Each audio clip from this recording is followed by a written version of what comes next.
Hi everybody, welcome. And I don't like to have a lot of dead air at the beginning because there's people that play the replay.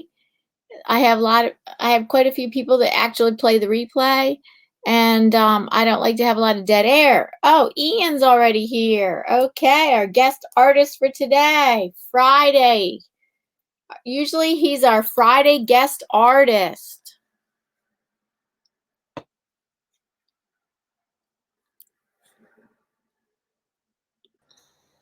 Hey, hi, Ian. Hello. You can hear me, can't you? Oh, you're going to actually probably take up 2 hours of time today or more Well, because you I don't know. thought you were going to do one of the faces in watercolor ahead of time, but you were practicing or something on another paper. No, that were practice. That would just to Oh, get the colours right and what techniques. yeah. Yeah. Anyway, you get on with your introduction, and we'll introduce this Well, in a let's bit. see. Just that I don't like to I don't like to have a lot of dead space at the beginning of the video at the No, beginning of well, the live stream you get because on a lot with of people watch this on the replay. So I like to get started right away whether people are in here or not. So well, this go is for it. Ian Jackson from the UK. He's Yay. an excellent Amazing. watercolorist. That is his medium of choice. He's been practicing for years. I mean he's been working in years with watercolor painting, and okay, he doesn't like me to call him an expert. Okay, I think he's an expert, but he doesn't like me to use the E word like he just The said yesterday. E word. What about excellent? I say excellent. Excellent. That's fine. That's fine. He's I'm an not an excellent expert. watercolorist. To be an expert, you have to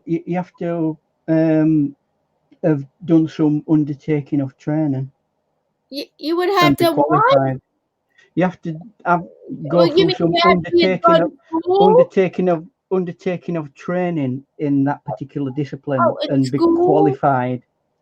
Really? Because Yeah, to be an expert, I you have are. the highest Put it this degree you way, can have. like, if you were going to go to like a court of law, and they were wanting uh, an expert witness, that person would have I to prove that they were yeah. a professional person, wouldn't they? I Who's had, guess, but guess what? Arts are different because I have that master's in fine arts. yeah. I have the highest Well, degree, terminal degree in the arts, but that you that specialize in something. You specialize in painting, sculpture. Guess what? Mine is in studio arts. Studio arts. What do you call that? I'm a studio art. MFA in studio arts, but I mostly work. I did my thesis show, and I Mm-hmm. worked in most of the years in mixed in caustic and mixed Mm-hmm. media. But so So, with the in that sense, art, from an academic level, you are an expert yeah, because you have qualifications in it. from an academic level, I'm an expert, right? From an academic Yeah. level. Uh, but thing is, art, like you say, is different. People come to art from all sorts of different angles. Yeah, Some right. come, Self-taught. some come from an academic level where they've gone and trained and done all the appropriate training and they know what they're doing, and some's done it through hard slog throughout the years, like learning the hard way, And then like they I've might had be to. really successful in certain. They might Oh yeah, They might I be mean, like, look at Dina. Look at Dina. We both know Dina, and she went. Her college degree is in electrical engineering, not in okay, art. right. And look at her. Look how successful she is as an artist. But some might say when you get to degree level, whatever it is, the thing is, what I think about going to college, when you leave school and you go to college, the thing that they should learn you is how to learn. How to learn. How to learn, yeah. God, I think I think I know how to learn from the beginning of my life. I don't know. Well, there's different ways of. There's different ways. Thing is, we can take. I mean, I can read a book on watercoloring, but if I'm not a person who likes reading, I may not take very much of that in. So am I Oh, learning? There's different academic ways of taking in information and oh yeah, applying that's it. right. What's the point in learning something if you don't then apply it and use it? Right. It's lost in your mind somewhere then, isn't it? Hi, Alpha. So Yes, you're right. It's lost in your mind, you're saying? you can pick it up later on if you use it later in life, but applied knowledge is the best form of learning. Applied knowledge. Yes, you're right. You're right. Theoretical knowledge is Mm, good, but mm. only good to a certain extent. And then you have to have applied knowledge. Oh my goodness, my friend Alicia changed the name of her channel. What? A cup of tea in 5 minutes free. It's me. Oh, there you go. That's a nice name. It used to be one piece I'm just going to see if I can. Uh, right, there's one or two things I've got to pop up on. I'm going to try and get your YouTube thing on, so I can of get the. Is it going to go to YouTube? Hi, Upward Sometimes. Journey. Hi, Alicia. So, as some of you might know, it's been an hectic week for me. So, I've not got all the preparation I would have liked to have done as well as I would have liked to, especially for, wait for it, portrait painting, which I am Portrait not. painting. I'm not a portrait painter. So, this is going to be fun. Yeah. Right, Oh, right, hi, how's it going, RV? So nice to see you here. So nice. So glad you joined right, us today. where we pop out. Right, so. Okay, I'm going to feature Ian Oh Jackson, and no, I'm going to put your link. I'm sorry, I forgot. we I got got. your link in the because he could always wants to increase his subscribers, and because you would like to work towards monetization if you want, if you could. Is that true? Do you Or know you don't? what? It's not a big priority in my life because at the end of I the day, know. you're on that big cycle once you get onto No, I monetization. know what you mean, right? I'm at like And half part I'm of not the like video. that. If I want to do a video anytime, I do it. If I've got, I don't want to be like spending hours and hours and hours doing, trying to keep up with some sort of time amount. I just Right. can't. It's So not me. I what? think when you do that, it actually starts uh, biting away at your creativity. Okay, I gotta say, well, not for Danina. She really has it going on with D- the art car. Danina's passionate about journaling, though. She's constantly journaling. Oh, she just loves to keep doing it and doing it and She's doing it, right? she's a super journaler, Art journaler, whatever they call them. Mm. mixed media, da da da, Mhm. mixed It- media, art Right, journaling. so do I need that? I don't think I need that up. Right, what I Uh, do now need we're gonna is feature Ian. He's going to do a portrait of a couple today. And yes. we have to tell you that he has you have the least experience of any kind of I mean you're really experienced in watercolor, but not I am it's portrait, not watercoloring. so much in portraits, right? I'm going to basically explain one reasons why what we do with portraits and that, because to be frank, it's not something I would suggest new people have a go at. It, for me, it's one of the hardest parts of doing watercoloring, portraiture. Okay. Hi Rosalie. Uh, Nice it to is see for me. you. I'm some Rosalie, I hope people you're an artist might not sometime. Okay, go ahead. I'm some people sorry. might not look at it like that, but For me, it's For him, definitely for Ian, because it's for for some me. people, portraits come easy to them. I mean, Ian can do such great, all kinds of different kinds of watercolor, and you're saying you have the least. Do you have the least experience in the portraiture? Is that right? It's one I don't tend to do a huge amount of. Right.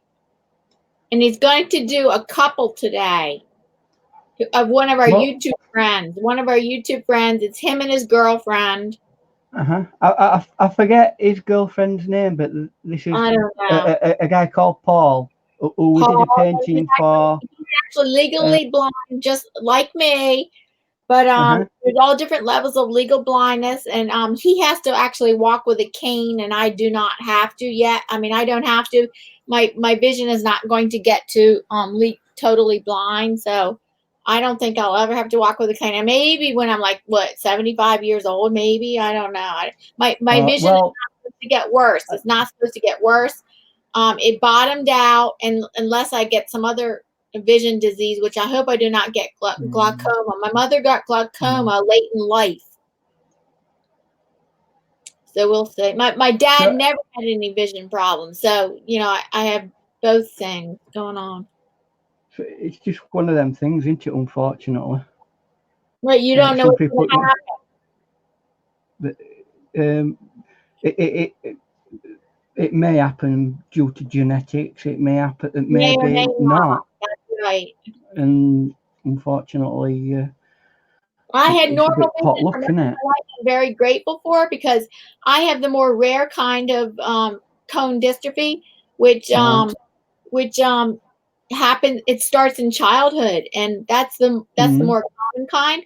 I have the more rare kind that it didn't hit me till in my 40s. So I had Wow. normal vision. I actually hardly ever wore glasses, and I had normal vision all my life until my 40s when my genetic hereditary disease started. hmm Did they think that was originally just macular degeneration? No, it's not. That's not what it No, is. It's not macular. no. That's But something did when they first had separate. a look at it, is that what they thought it were No, originally? no, They no, got straight to it. no, no, no. They never said that. When I Hmm was seeing my local ophthalmologist, Right. um, he was saying, "I don't know. We don't know what this is." And he was not saying that at all. He was saying we No. don't know what this is going to develop into. No, he didn't say that's what it was. No, he didn't say that. hmm They didn't give me like an incorrect diagnosis. He said, "Nope, No. we don't know what it is yet, but it's not." Well. They just didn't know what it was until hmm 5 years later. I've developed the symptoms of the the blindness in my hmm central vision. That's the key. That's the key thing of my peripheral hmm vision is fine, like some people, but it's the central vision and whatever. So at the Wills Eye Hospital, finally after five or something years, they were able to diagnose it because I finally developed the final symptom. Right. I didn't have that final symptom of the lack of vision in my central vision. I had to finally I developed that last symptom, and then they knew what I had. No, they never said no. No doctor ever said you have macular degeneration. Nobody misdiagnosed me until they just like said we don't know what you have. We don't know. We don't know until I developed that last symptom, and then they said we know what you have. Well, that's what I've got in my eye, macular degeneration. Oh, dear. I've overworked one eye because my other eye don't work at all. Oh, really? So it's getting a bit tired. Instead of being 48, it's 2 times 48, whatever that is. You're age 48. I am, yeah. So Oh, I'm old. it's done two lifetimes of My what's mid 48, 50s. 80, 80, 90, 90. Oh man, My, really? my good right eye is 96 years old. Oh no. Do they have treatment I don't know about that disease. It's so common, but I don't know about. Do they? Don't they? It's just a general thing that most people get after years of having to use their eyes. It's like it's just gets tired. Because your Okay. eyes are muscle, a kind of muscle, anyway. Some of it's So, and I gotta go visit my doctor and ask him about that. macular degeneration. Yeah, Being in front of TV screens. if I use my eyes a lot, am I gonna get that? I'm gonna ask because I can No, go to an eye hospital. not necessarily. I mean, one of the things, it don't happen as much these days because the TVs that we stand in front of now are low density light, but the old cathode ray TVs that we used to sit in front of on computers are big contributors to macular degeneration because it overburdens your eyes. So That's why you feel a bit. Your eyes feel a bit rough if you've been on a computer for several hours. I don't know. That's what I thought when they first diagnosed me. I thought, is that for being on the computer too much? Because I used to spend hours and hours like doing computer graphics. They go, no, it's hereditary. Both my parents had to have recessive genes to give me what I have. Mm-hmm. It's so rare. It's very extremely rare. But if I get something on top of that, that's something else. Right. I don't know whether you want to get on with what we're doing. We want to get on with this. Yeah. So, right. Basically, and I'll tell you when Paul is here. Do you need me to read? Do you need me to read no, well, you can read if you want, but I've got it up on screen now. So. Hi, Upload Journey. Hi, buddy. Buddy again. A cup of tea, 5 minutes free. Hi, Alicia. You changed your channel name. Oh, Carolyn, hello. So nice to see you here. Mystic Unigon, welcome. So nice to see you here. Elf Lord, they are. Get started. Watercolor painting a portrait of a couple of it's Paul's Blind Soup for the Soul. That's the name of his YouTube channel. And I gotta put Ian's. I always forget, and I now I will remember. I will periodically put your I'll just say hello to everybody. Hello. What? Hello. Hello. Yeah, Ian's from the UK. 5 hours ahead of us. There you go. Hi, Sleep. I'm there, so if anybody wants to go and have a look at my work, they just have to click on the buttons at the side, on the right-hand side or whatever. Oh, Elf Lord's Journey. Do you know Elf Lord's Journey? Because he's a friend of yeah. Elf Lord's, what? You know him? I do. Yeah. Subscribe to him. Portraits are his least favorite subject, and it shows in his art. Well, it's tough. It's a lot of hard work, and I don't always get the best out of it personally myself. So, and you know that I've been speaking you wanted to. You're the one that said, "I think I'd like to do a portrait next." No, I'm trying to show you that we can do all sorts of different types of things. Right. I mean, we've done landscapes. Did we do an animal? We did that boat. Wait, we didn't do an animal. We did not do an animal on this show. No, we did not. No. What have we done? What did we do last week? I can't even remember. Landscape.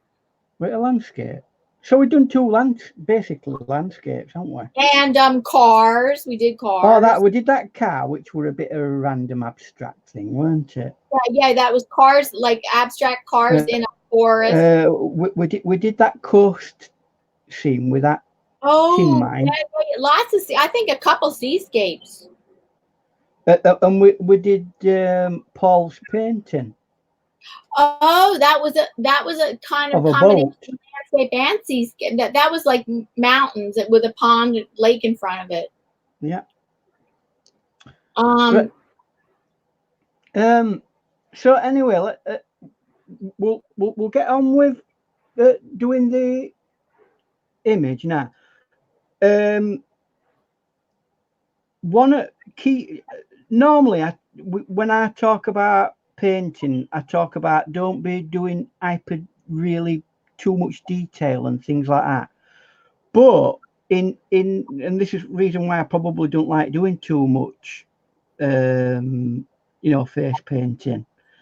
It does involve a lot of detailed painting of specific places, or it don't look like the person that it's supposed to look like. Oh, that's the thing. If you don't Really if you don't get those proportions or those proportions or those proportions right, it can totally make somebody look not like the person who they are.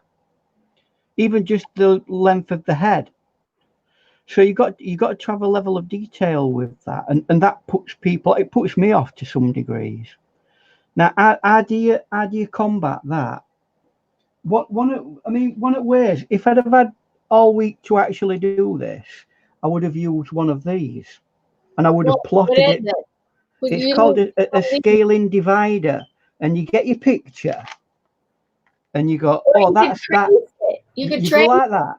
Yeah, well, that's what I'm coming on to. You can go like that and go, yeah, that's that distance. Yeah, that's that distance. But that does take an awful long time, and I haven't had time this week. We've had a toilet leak this week, and it's oh yeah, he was fixing a toilet.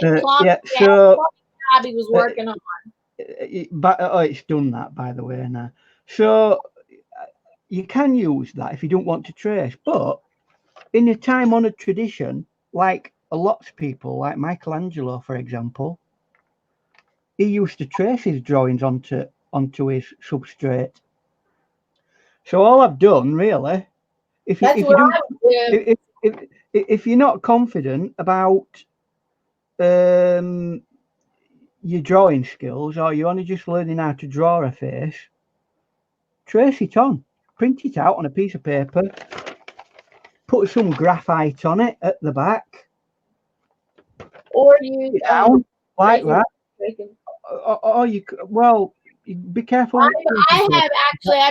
bought graphite tracing papers that I can just do my tracing on. Mm-hmm. So, well, if you've got tracing paper, fair enough, but you can just do that. Put some graphite on back of your paper, and then trace the key elements onto the thing, and then only problem is with that, you have to it has to be the scale of the picture that you're doing. And if you've only got an A4 printer like me, that's as big as I can do it. Wait a minute. The thing that you were just showing, what was that? The photo? That was the photocopy? Yes, a photocopy. I think you got it. I think you got the likeness already. Well, that's because I traced it. You got to keep it. I know you. I traced too. It's okay. People like wag the finger and say, "Oh, cheating." It's not. It's used by professional artists all the time. You traced it. Now you got to paint. That's not tracing. The skill here, and not everybody's got the confidence to be able to put a drawing. If I wanted, and I took hours and hours and hours, I could get this just as accurate with this as I did with that tracing. But why? I haven't got time.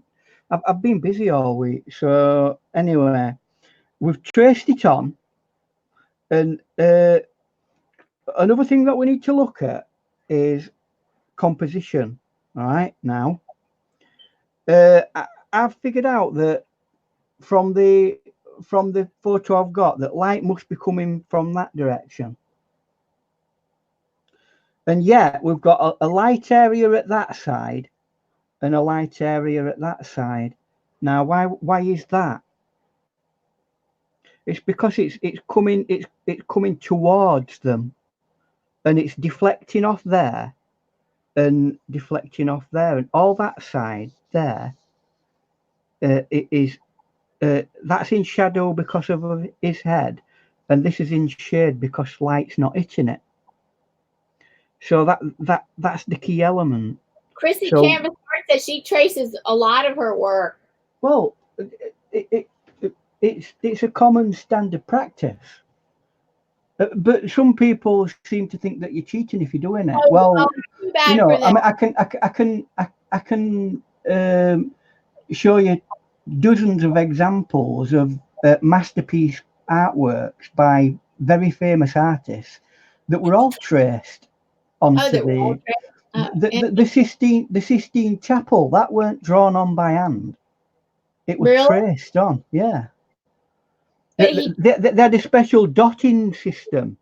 They had like a drawing, and they had little pinprick dots,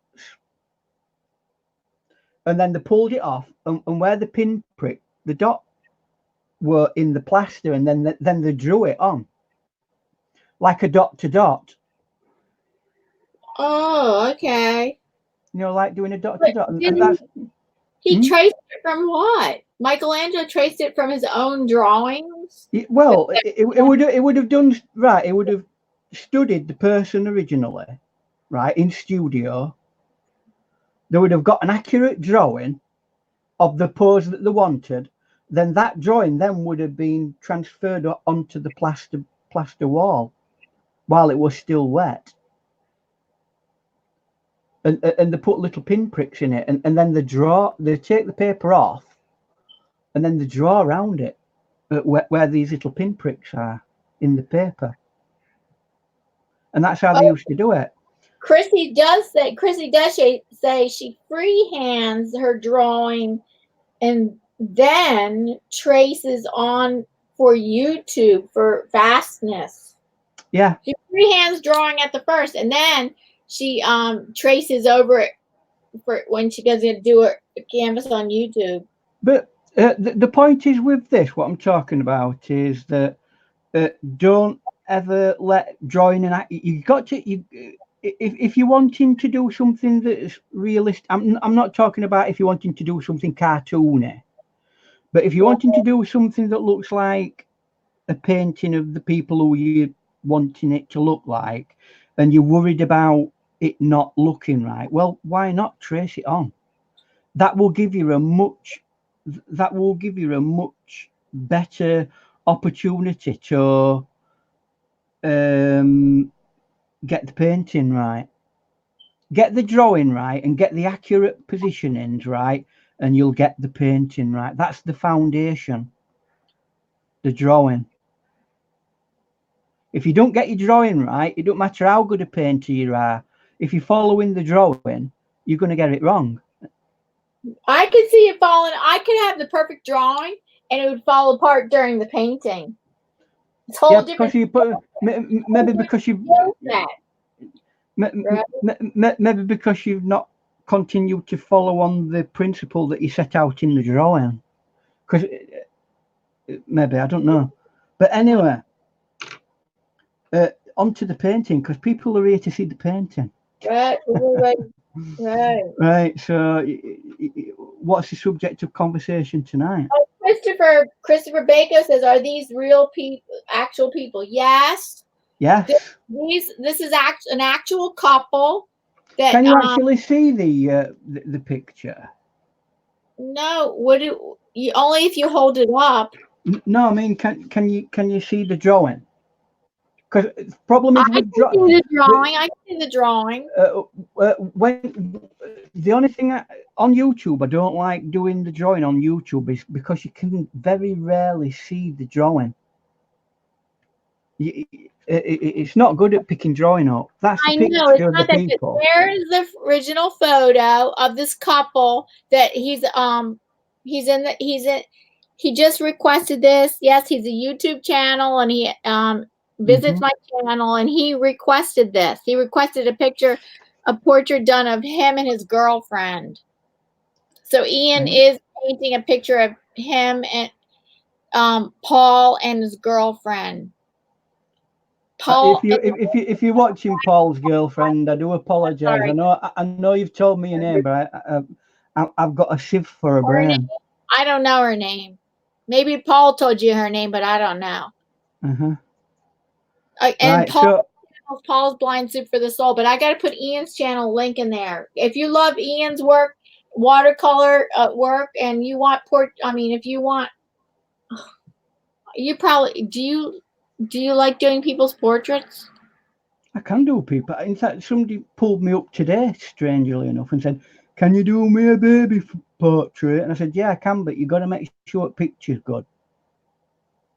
Because Somebody did. they'll send me a picture that's of a baby, and it'll be full body, and they just want a head photo, and like the head's like a tiny little dot on photo.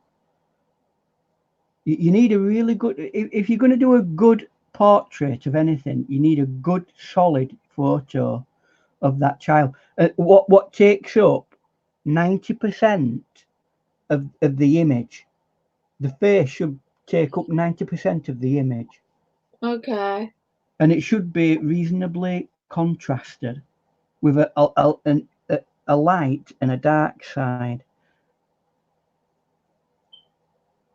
Okay, get started. We're ready for you to get started. Yeah, I'm just mixing my palette now. Oh, he's mixing Now with this, all uh, kinds of skin tones, right? yeah, so I've got a little like it's very very watery because this first layer is going to be really translucent. Okay, very light. You're gonna start from light Yeah, to dark. Is that I'm gonna right? that's right. I'm gonna always with watercolor, other than in certain circumstances that are not Watercolor. that relevant. You always go light to dark And he because it's a translucent water. paint. Okay, yes. Because it's a translucent paint, that's really the only option you've got.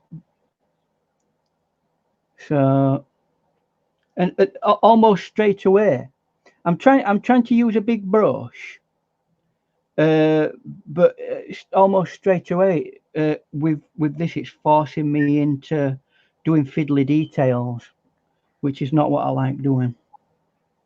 That's probably the Really? reason why. Yes, that. Your work looks so detailed. I always say that.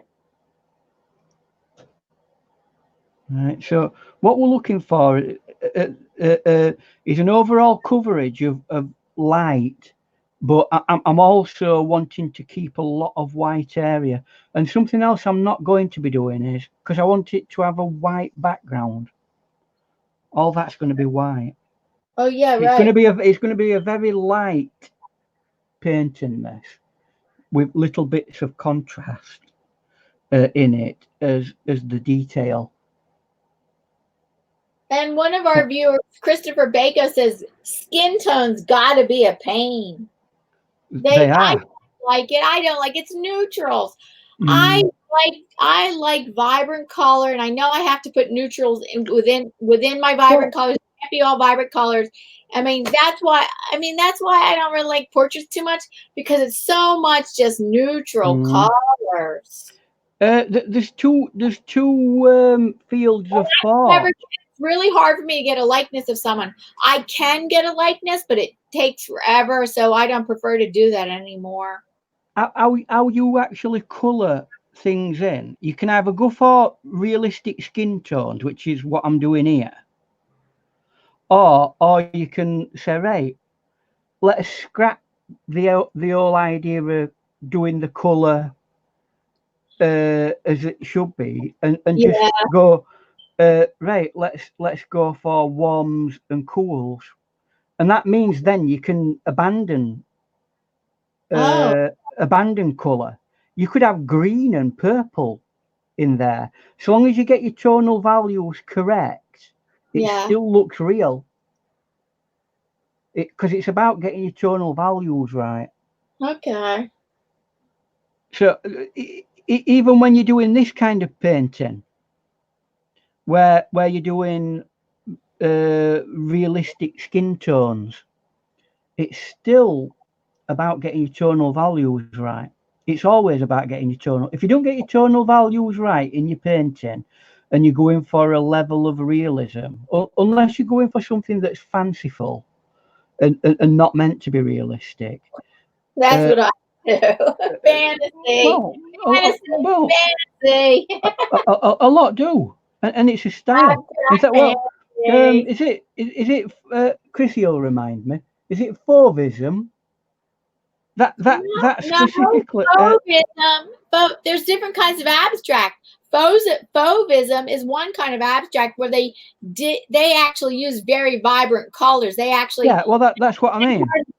Neutrals at all. It was like vibrant, garish colors almost. That's the point of Fauvism, isn't it?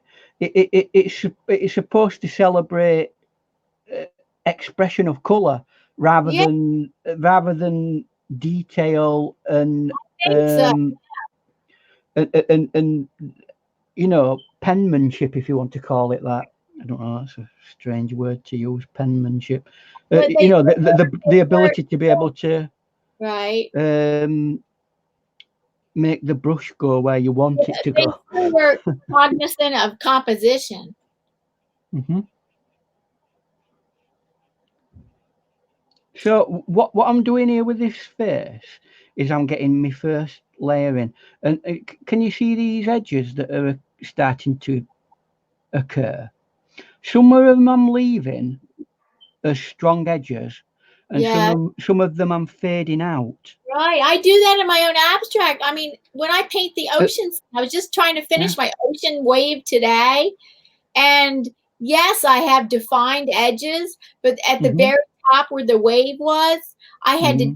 change it. I had to change what I had already had and Yeah. fade them out. I had to It, fade it, them out. it's called lost and found edges. Yes, lost and yeah, I never heard of that. Yeah, but lost and Yeah. found edges, right? Well, that's what it's called in watercolor anyway. Watercolor. Oh, Yeah. okay. I don't know whether I've never heard it mentioned by people who do. That's how I feel. Uh, How I work with alcohol inks. I don't know. yeah. But okay, yeah. Uh, I know you can do it with oil because oil painters use that as an effect to fade one thing into another. Lost and found edges. But that's what I feel I'm doing a lot with alcohol inks, lost and found edges. So Chrissy says she's a Fauvist. She's a phobist? Yes. Well, she does. She does. She don't go for. Well, in some cases, she's got an edge of realism, but in a lot of paintings, she does actually use quite a few um, outgoing kind of Okay, I think I colours in a see the painting. influence of the phobist, but not full out phobist, but I see the influence of the Well, phobist in her work. I don't think anybody does full out Fauvism these days. It Right. was kind of rejected when we got to minimalists. The minimalists turned around and went, yeah, no, it's way Okay. too much. So you know, and that then became the more popular of the. Okay. So now I've got that there. I can start building on that by putting some neutrals on it, like you were saying earlier. So I'm going to get a little bit of a teeny little bit of blue, right, with some yellow ochre, and it kind of goes like a little bit green, but not green, but it makes a nice mucky color that makes Everybody's interesting. loving what you're doing. Everybody's watching attentively. They're watching Hmm. whatever the word is. It, it, and you can then start adding areas of darkness to it. Although what I'm going to do there, I'm going to leave it for the time being because it's still a little bit wet. That, so I'm going to move on to Paul. But before we go any farther, if you notice, this side is very light, and that side is it's not dark, but it's darker. Right, and that's where we're going to try and think of a human face as a cylinder. If light's coming from a particular direction, one side of it's going to be light, the other side is going to be dark. and that's what we're doing here. Although it's a bit weird because although light's coming that way, there's a shaft of light coming down over this side of the face. So, but we'll onwards and upwards. Nah, you'll be. Oh, I one could. minute. Can I read what Chrissy said? Sorry. Oh, go on. Chrissy said, yes, it's color that I make up my pictures. It's still fauvism. I've really done some fauvism on my channel. Mm-hmm. Yeah, I better, I thought I knew what fauvism is, but I better look up that definition again. I mean, modern fauvism, it's just expressiveness with colour. Yeah, that's what I do. It's not necessarily. It's not necessarily a particular technique of painting. It's more. It's more being. Well, it is one of the expressive. It's part of the expressionist movement, isn't it? I think, as far as I know, it is anyway. Yeah, yeah. But Yes, different, part of the expressionist movement. Yes, it would be that. different Fauvist artists did different things. Some people did faces, some people did animals, some people, in our modern time, we use various different. We might use an impressionist technique to create the image, but we might use a Fauvist color scheme to get the punchy colors. That's what we can look back at all these old art movements and mix and match them as we want nowadays. So it's just the way it is. Influenced by fauvism, but not necessarily exactly like fauvism. They used very vibrant colors. Just I don't even They know were ultra vibrant colors at all. No, most of the ones. I mean, I'm not any great world expert on art history, but most of the Fauvist art that I've ever seen is ultra vibrant. Yes, ultra vibrant, right? Yeah, it's shockingly vibrant. Yes, right. But they So did that deliberately to prove a influenced by point. They did it to prove a point. all right, I think you can be influenced by them, but you're not necessarily painting like with those same colors. Mm-hmm. Now, when you've got two people in a picture, right? There's that thing where you think, oh, that's skin, and that's skin. Therefore, they should both be the same color skin. Right. But you'll find that two different humans might have, even though they might be what you would call Caucasian, both of them, will have different color skins, even within the pink range of color. So Yes. don't think, oh, I've mixed up all that nice paint that's making like colour, and then I'm going to use exactly the same, because that might not be the case. And in this photo, it's not. It is slightly redder in face than what she is.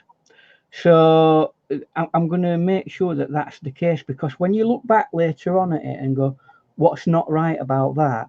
It might be that you've not put the right base tone down. If you don't get the right base tone in colour down, it can cause issues later on in the painting. So that means the right values. Yeah, the right values. Yeah. Right now, you're setting all the values, the value scale. Yeah. The early levels of values. That's what I'm putting down at this moment in time. So, and I'm being really. I mean, it's more water this than it's more like staining with water than painting with water paint. If you look, I don't know if you look. Can you see that blob I just put there? It's 99% water. with a colour staining in it, and that's what I want it to do. I want it to dry with a bit of a stain, and then what we're going to do is we're going to go over it again and again until I've built it up into a series of glazes that look Oh, realistic. I missed some people saying hello. Mystic Unigon, I hope. Oh, I think I forgot to say hello to you. I hope you're still Out here. Unigon. Mystic Unigon, you're going through a hard time, and I really, I'm praying for you, and I really hope you're doing better today. Might put And a dab of red in that. and who's the other person that I don't know if I said hello to? Mystic Unigon and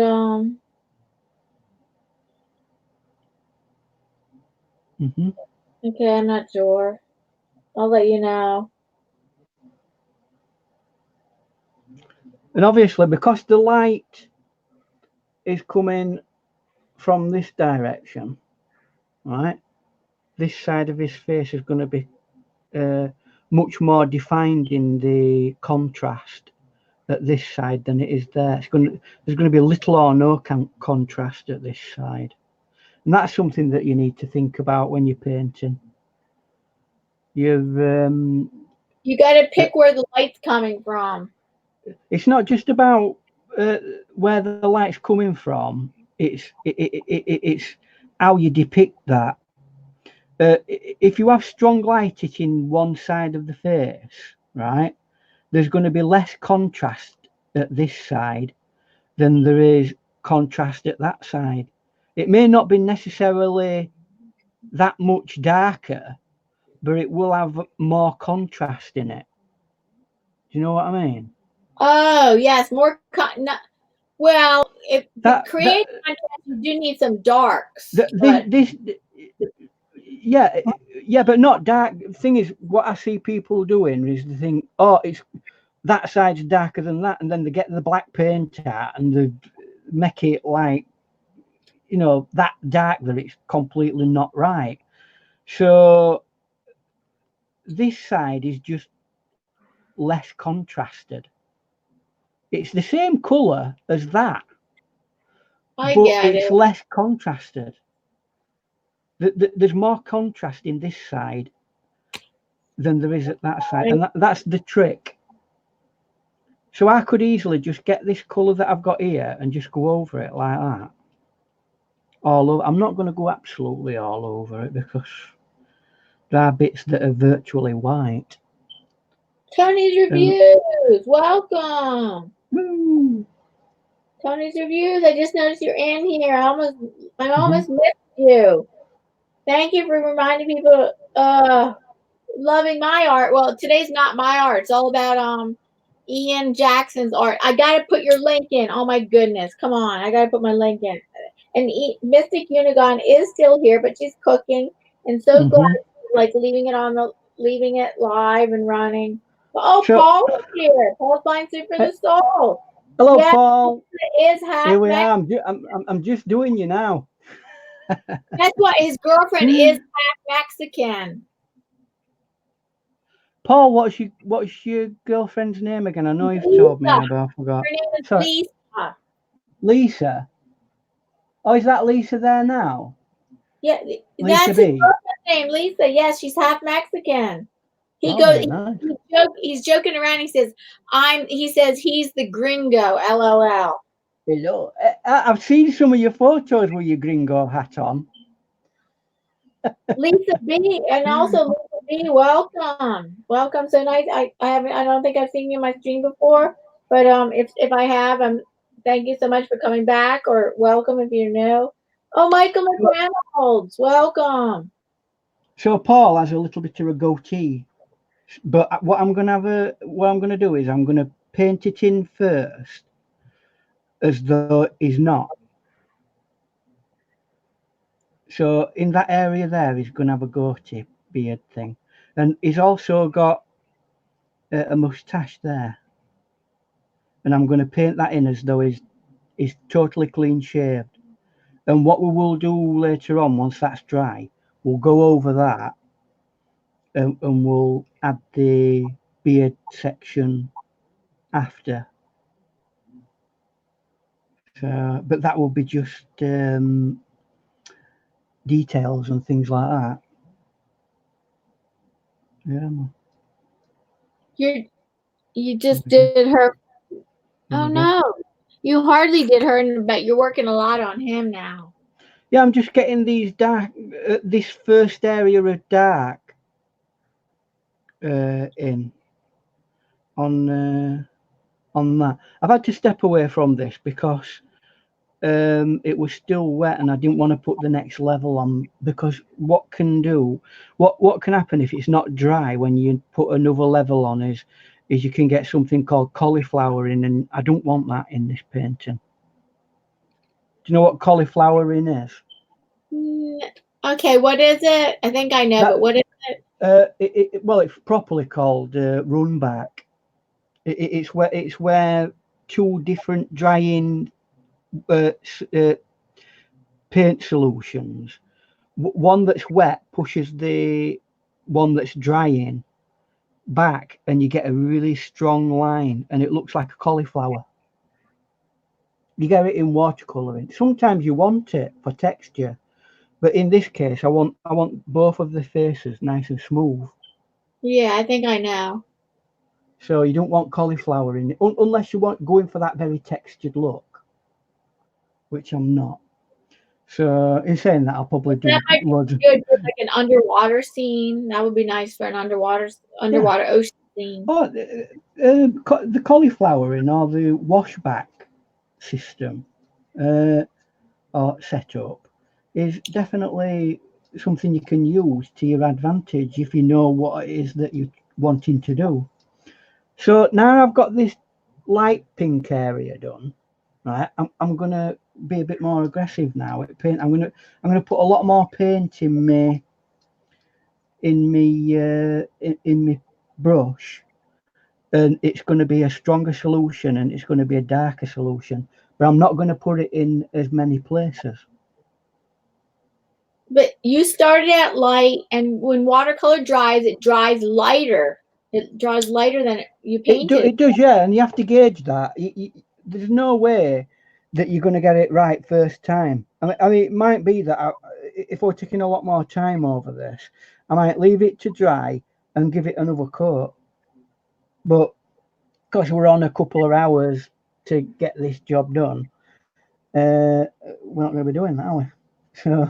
Well, you don't have to finish it. Like Oh no, I might get just one. Tuesday and finish it. You could.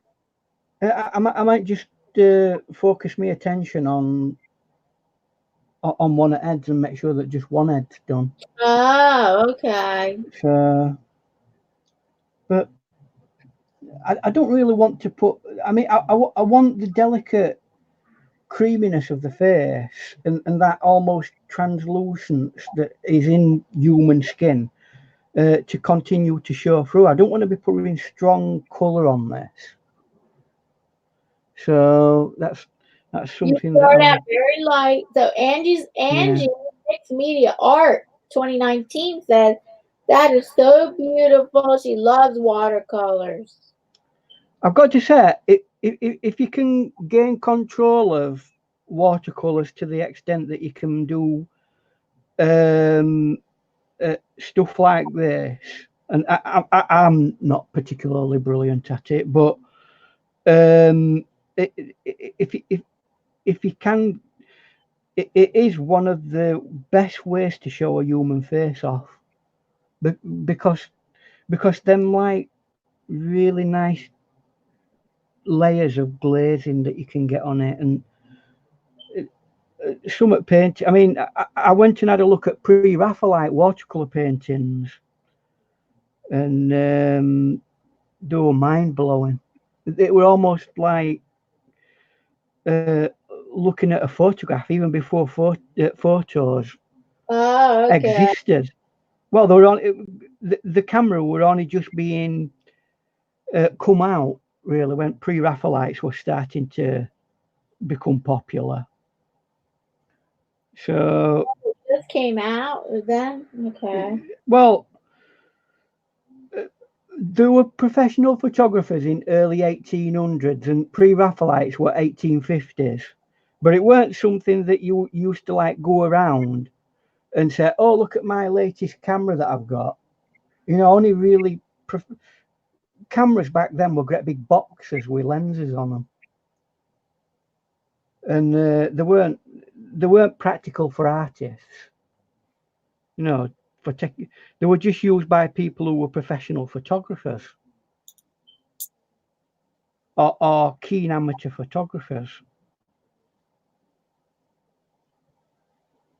Hi, Lisa B.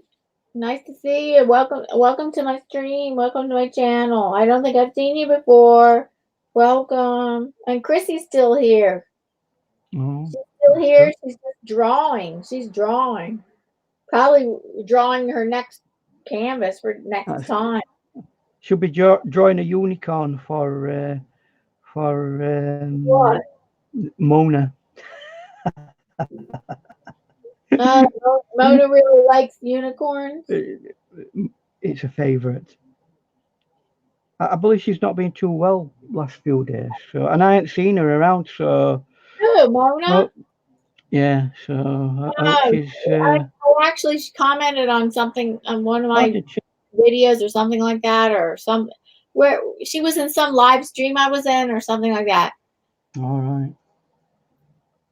Well, I've not personally seen her. I mean, I generally bump into her most days, so but not seen her very much.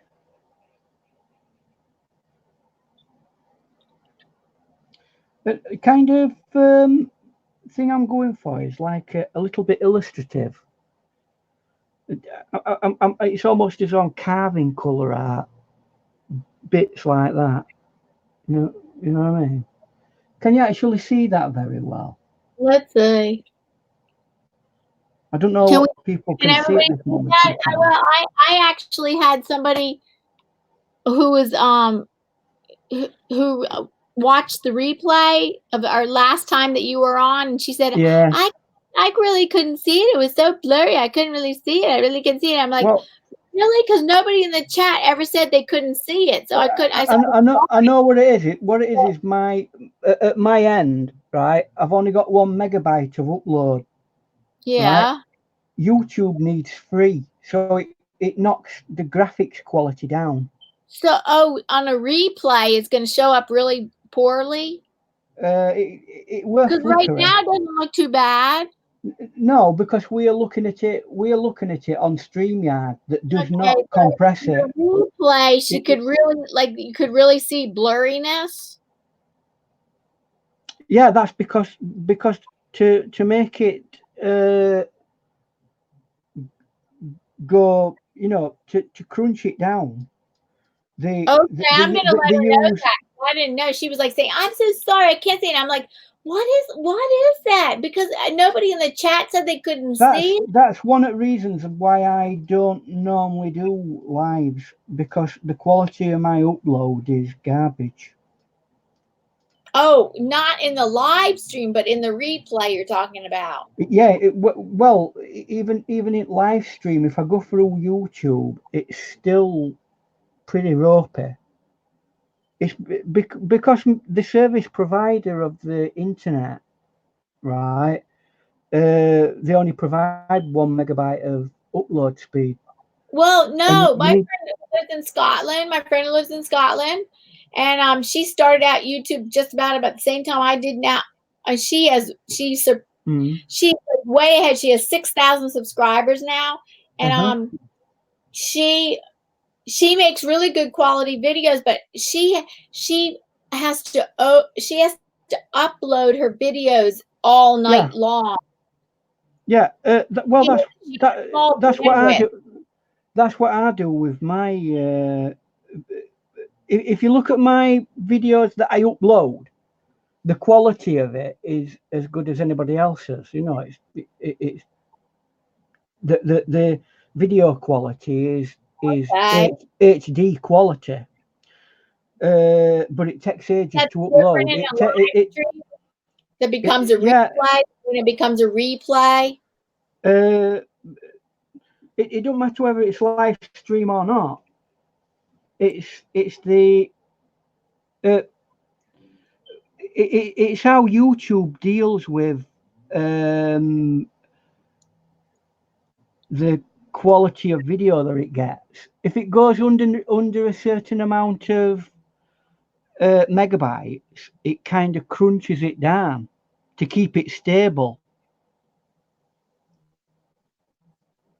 And unfortunately, that has its problems because to make video, it has to be like it has to be packaged into like a stream that it's happy to accept. And Okay, Chrissy says she upgraded to super fast mm, upload. Definition worth it for live and uploads. yeah, I mean, if you look at Chris's, if you look at well, unfortunately, where I am at the moment, one we ain't got fiber optic broadband, and two, I'm not in my own home at the moment, so I can't turn around to my dad and say, upgrade your system so that I can go on YouTube.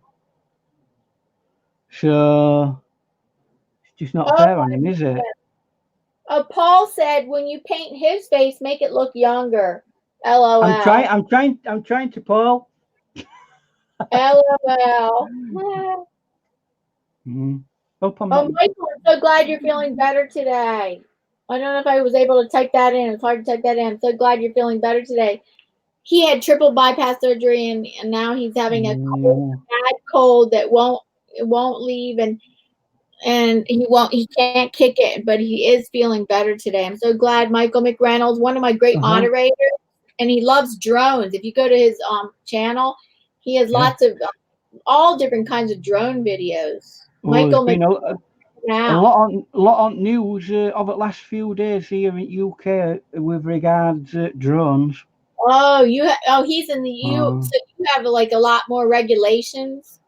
uh, our Yorkshire Air ambulance, somebody must have been flying a drone near it and it nearly crashed into it. Oh my goodness. So they've been in uproar. But then again, these air ambulances, they don't fly at the normal standard height that would be expected of a commercial vehicle.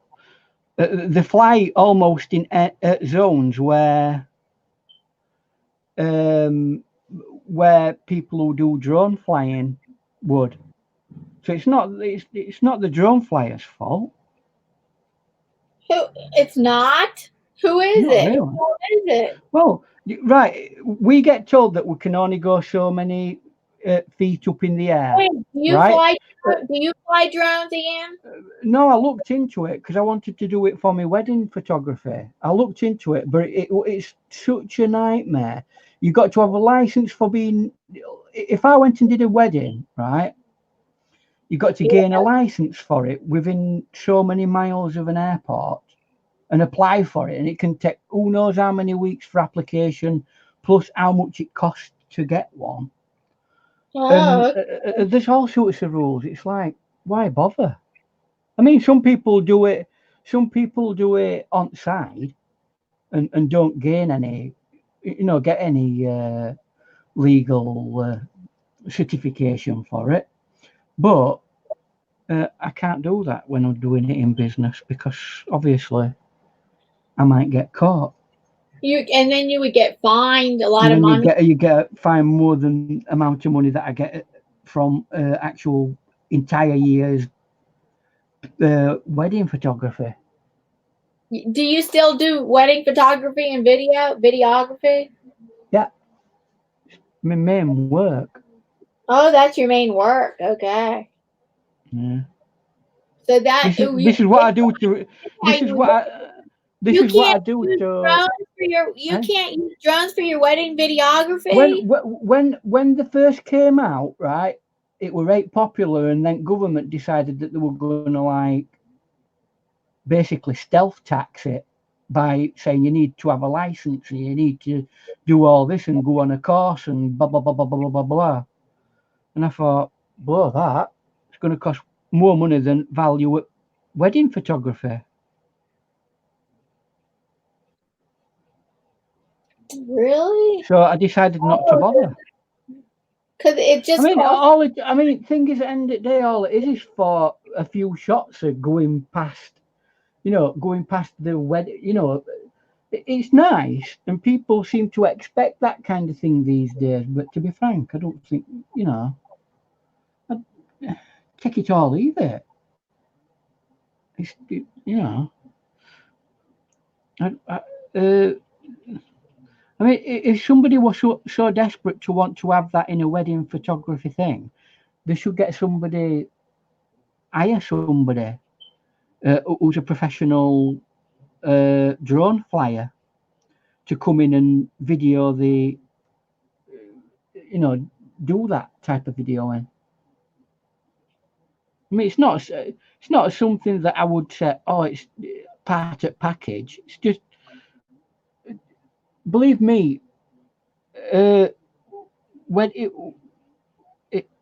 wedding photography is a nightmare because you've got these things called bridezillas. Oh my God, they just want the best. I mean, I had somebody who were getting married in my local town in Barnsley, right? And they showed me this video, Barbados on the beach, right? And they said, "Oh, we want it like this." And I said, "Where are you having it?" They said, "Barnsley."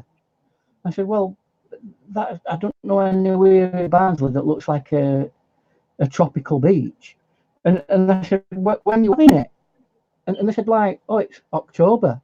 I said, "October in England is not Barbados in middle of summer, where everybody's walking around in the bikinis, and that's just groom." Right. it's not very warm. Some of these, well, UK in October, which is a weird time of year for anybody to get married. It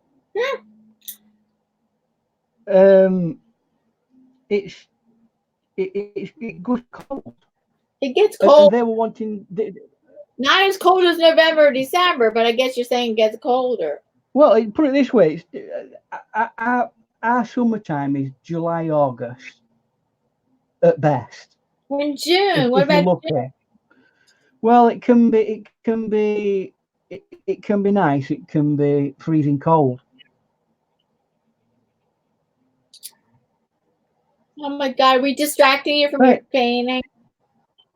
So anyway, what I'm going to do now is, because my brain's making me say it's time to move on to something other than just the face. So let's see if we can get some other things in, because that can affect how your painting goes on. Having other colours in it, because every colour that you paint onto a piece of substrate is relative to everything that's around it.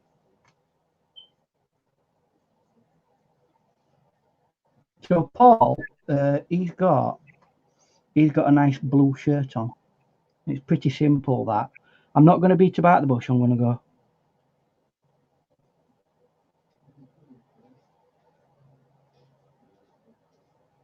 It's just the thing about faces that I don't like it that you can only use neutral colors. I'm a colorist. But you don't need to.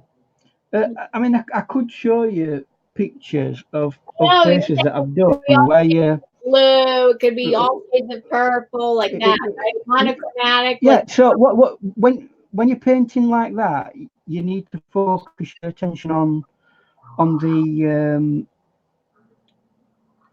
the contrasts that you're creating rather than the colour that you try to produce. Oh, okay. And so what you think in that sense is, right, some colours are warm, some colours are cool. So the areas of the bit that of your face that's in shade, they generally tend to be cool colours like blues, whereas this side here would be reds and yellows, Right. and that's how you do it when you're looking at it from a non-real colour set. Or like you say, you can do it That's in what I would do. monochromatic. And I just don't I like could have working with. done this. I don't like working with like those tans and grays and browns and Mhm. like. But what Mm-mm. you'll find using neutralized colours does is if you use it right, it helps you pick out uh, hot spots of strong colour. You neutralise the areas that you don't want people to be bothered about, but you strengthen the area and make the strong colours in areas where you do. So it's like you are telling the person where to look. Right. Yeah, I know that you should not make something totally all vibrant colors, and that you should Mm, include neutrals. And that would be my thing, like in vibrant colors, and then I'd make sure I include neutrals. hmm Well, neutrals are there just to help balance out the tonal values because a good painting should have a good balanced painting should have areas of white in it, well, areas of light in it, areas of dark in it, and a mid-tone of Mid. generally mid-tone of rest. And how you lean it is your preference. You might want it to be what they call like a dark tone.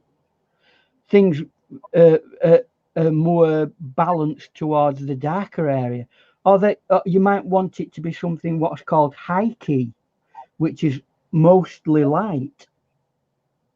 But your mid tones should always be there because they're the anchor for both the two extremes. Oh, okay. Right, so Okay, that's Deidre, your phone is dying. Okay, I hope you can charge it in, or if not, we'll see you later. oh, well, Thanks you'll for have being to. here. Great moderator. She's a great moderator. Uh-huh.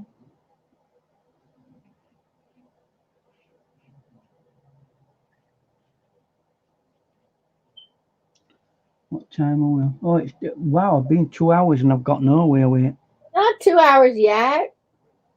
Well, It's 1 hour and 13 minutes. is it? All right. Um, right. This side here on Lisa, she also has a blue top on, but uh, Lisa's wearing like a checkered thing. Now, I know some people would want to put every little square in. Now, if you do that, you're going to make a mess of your painting. So, what you need to do is just give an impression. This bit, remember, we're doing a face portrait, so anything in here that's fading away, anything away from the face, should slowly but surely fade out into obscurity. Just as I've done there with that. It's an unimportant part of the painting. That it's fading out, so that brings us fully in focus with the faces. But I'm going to do the same thing with Lisa, but We have a uh, Lisa in the chat, and I'm not sure if she's related to Paul or not, or if that's just another Lisa. well, I think it's Lisa B is Lisa B Paul's That is girlfriend. his girlfriend. Yeah, Oh, hi, Lisa B. Paul's girlfriend. Are you Paul's that's it. girlfriend, Lisa Yeah. B? Uh, She Paul says she has agrees with me about the color, Diana. white. Kills me that everyone is painting their houses gray now. Oh my goodness, we have some colorful. We have a house down the street where they're like a white house or gray house with bright, bright, bright yellow shutters. And I'm like, and then oh, the most colorful house I ever saw was like hot pink. They just painted everything hot pink. Their whole house Oh, hot pink. I Yes, don't know. great. It's a bit audacious, isn't it? A very vibrantly strong I colour. like I do like a house where it's all neutral and then they have a bright red door, and that's good feng shui Yeah, too. yeah. That's good feng That's shui to have a bright red door. um. Pops of color, pops of Yeah, color. that's it. Pops of colour, not overbearing. Right, pops of color. I have to say, well, okay, that house that's like regular colored gray, white, and then they have, I Well, guess, that's their opposite, yellow isn't it? sweaters It's a are bit. pop of color. I mean, you could It say can they're be too muted. pop of color. Yeah. But then again, that goes with the modernist, simplistic look that a lot go for today, isn't it? They What don't is tend to it? go What for do you the because most people are not creative in the mind like that. They tend to go for like a simplistic kind of modernist. Oh, let's go for these sets of colours that we've been told that go together well. You know what I mean? There isn't an awful lot of people about these days who know about how to put colour together. Oh my goodness, this Lisa B is saying Paul who question mark question mark question mark LOL. Is that her? That has to be her. Why else would she say Yeah. LOL? Okay, okay. That Lisa, am I right in saying that you do art? yeah, she does. I'll what you best off doing with that picture that I've sent you is seeing if you can get hold of an old picture frame and then getting a mat for it cut, and then you'll be able to protect your image, your painting in that. So all I've done in this case now is let's see if we can get some sort of right. So I've got this kind of like checkered feel.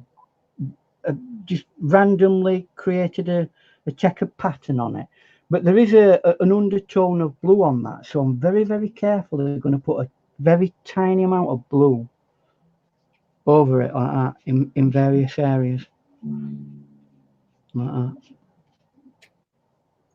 And that's all you need to do. You don't have to go over the top with it because it's not a key area.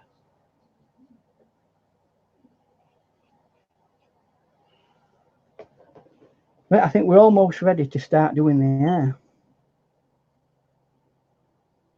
You finished the faces, and what about the eyes? You do the eyes last? No, I'll more than likely do the eyes last. I tend to do. Can I just have a toilet break? I'll be back in a second. Yeah, go ahead.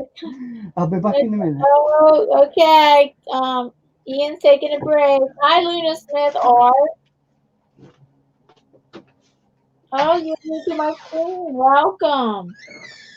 We have a guest artist today. My guest artist today is Ian Jackson from the UK.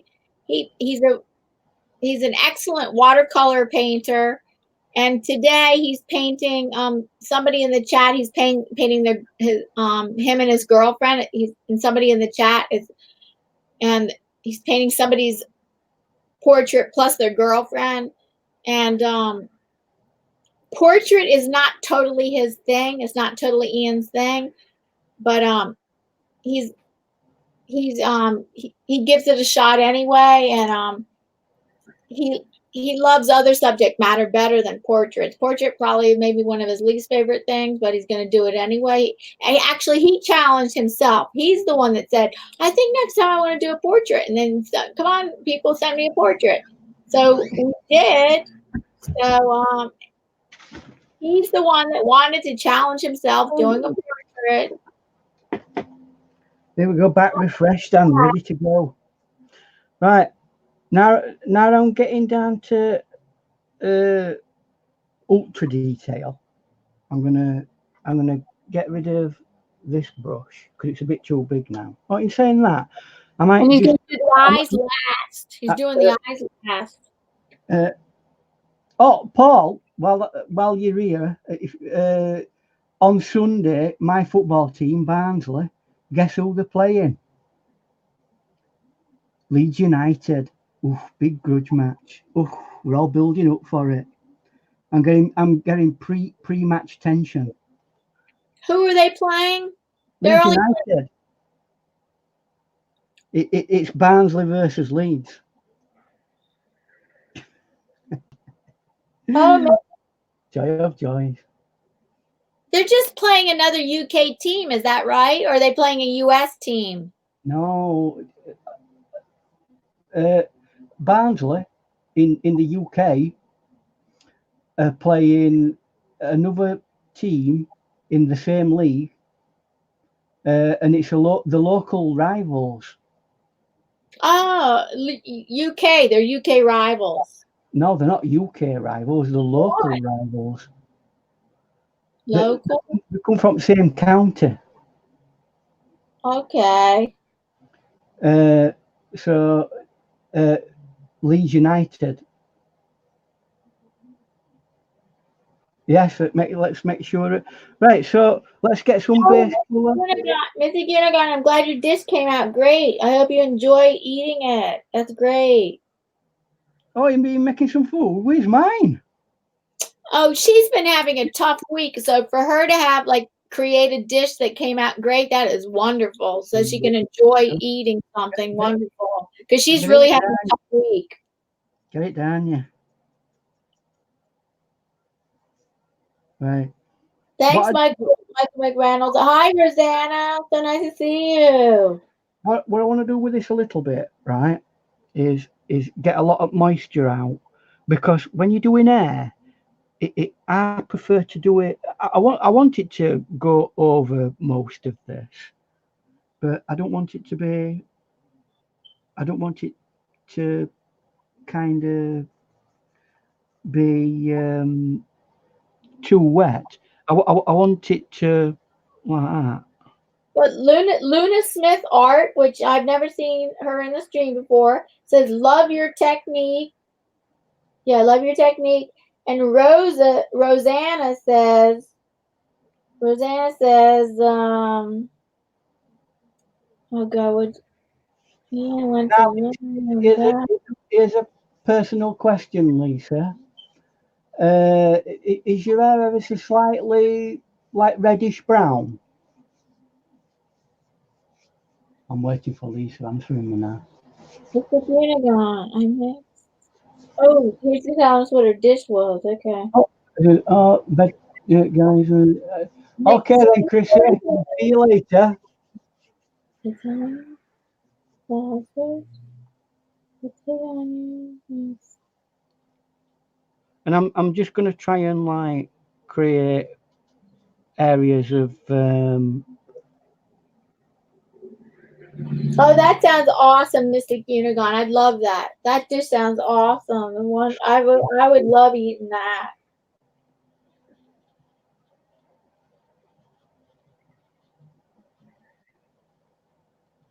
do you know the thing that I most like doing on people is Yeah. their hair, What, the eyes?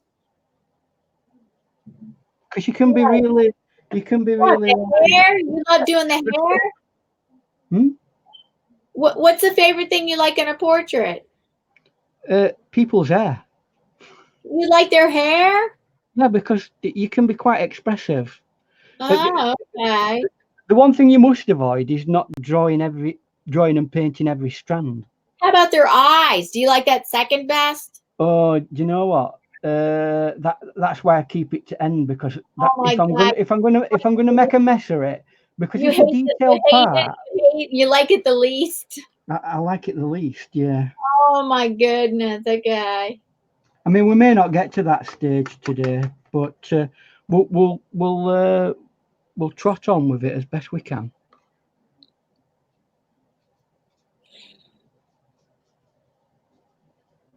Oh, hi, Carrie. Carrie Woodhouse. Welcome. Ian, do you know Carrie Woodhouse? I think so. And Lisa says in the sun, it does have red streaks. It has red streaks. The picture that I'm looking at, it looks as though where light's hitting it, it's ever so slightly reddish. So I am going to make it light on outer edge, and then very dark on inside. I don't, you know, the thing is, you want to try and get the character of the person, and if a person's got jet black hair and you do it black, and you do it brown, they're going to look at it, even if it's a very close likeness of the face. They're going to look at it and frown, aren't they? That's not me. Not that I'm saying anybody's going to do that. It's just that some people can be like that. That's a problem when you're doing portraits for people. Some people can be ever so critical about slight differences in where you're doing things.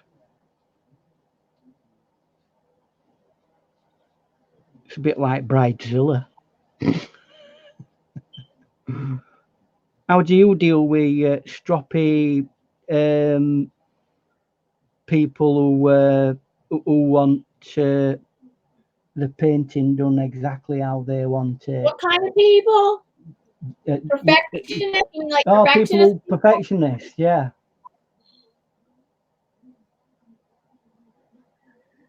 I have not been doing a lot of commissions.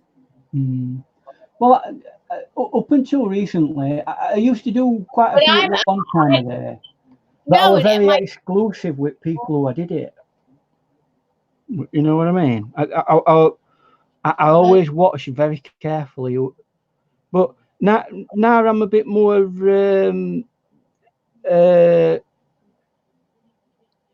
capable of dealing and handling customers and things like that. I know to expect that sometimes people are going to be a bit, oh, I want it like this, and oh, I want it like that. Fair enough. I mean, that's their prerogative, isn't it? That's why I like Dina Tollefson's video from a few weeks ago, where she tells step by step how she deals with a commission, and she actually has a contract where, okay, so she does the preliminary drawing, and they have to sign off that's okay, Yeah. and then she does step by step. She has them sign off. See, that's fine. That's fine and legal. Yes. Sorry. Here's a way of using your brush to get texture and things like that. Use the opposite end of it, and it helps you get. Really? It helps you get that fine, rather than painting every single little hair. Right. So when it's wet, I'll put a bit there. And that helps you get like thin strands, strands. It helps you get your thin strand, and that's as much detail as you're going to need. And therefore, you've negated all that time trying to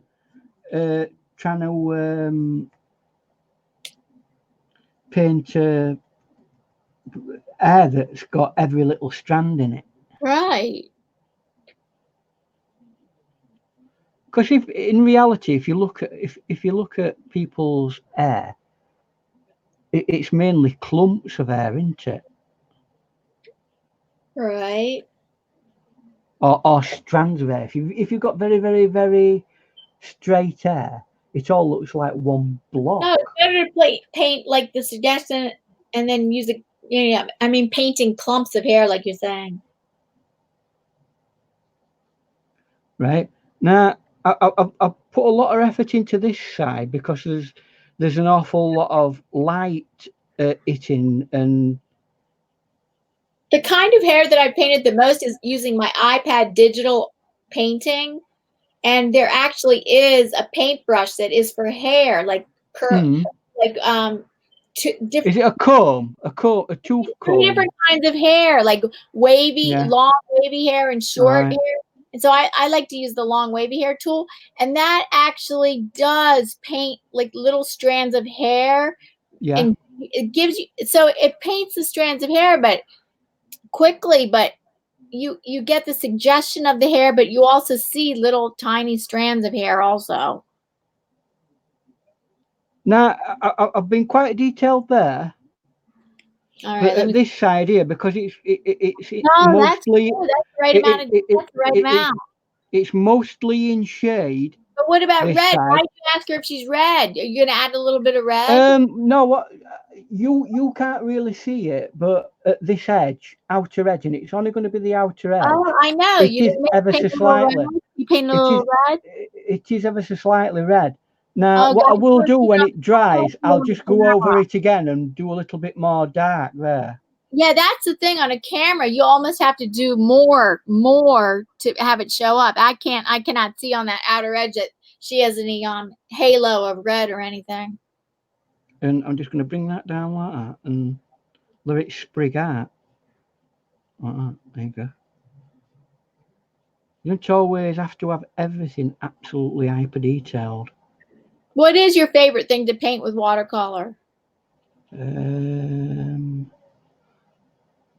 Urban landscapes at the moment. Landscapes? Yeah. Not seascapes, but landscapes? Well, I say I say urban landscapes, and I mean um, things like coastal scenes and things like that. I've got a drawing that I'm putting together that's out of my mind. This might be weird for some people. Out of my mind. So we've got You an house.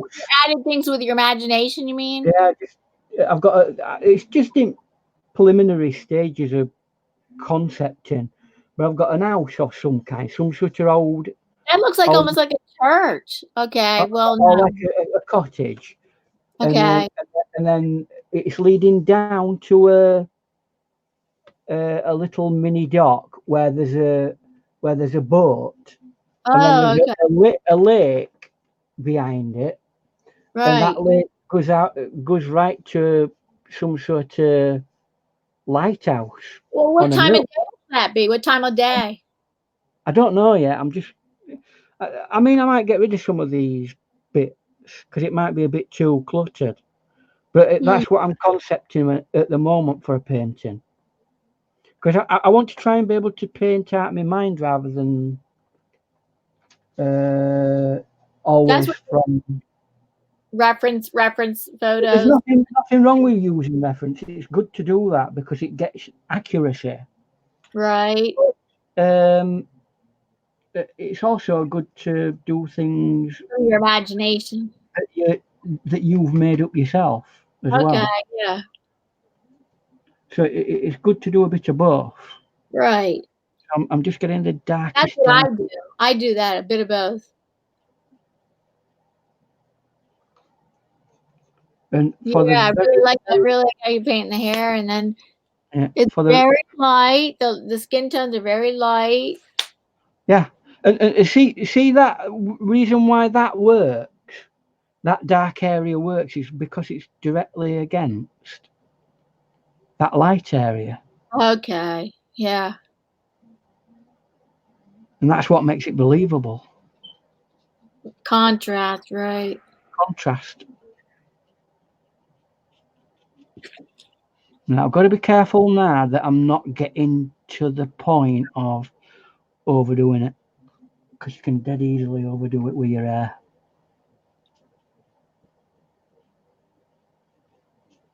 Right. So that I mean that's starting to get to the point where I'm quite happy actually with that.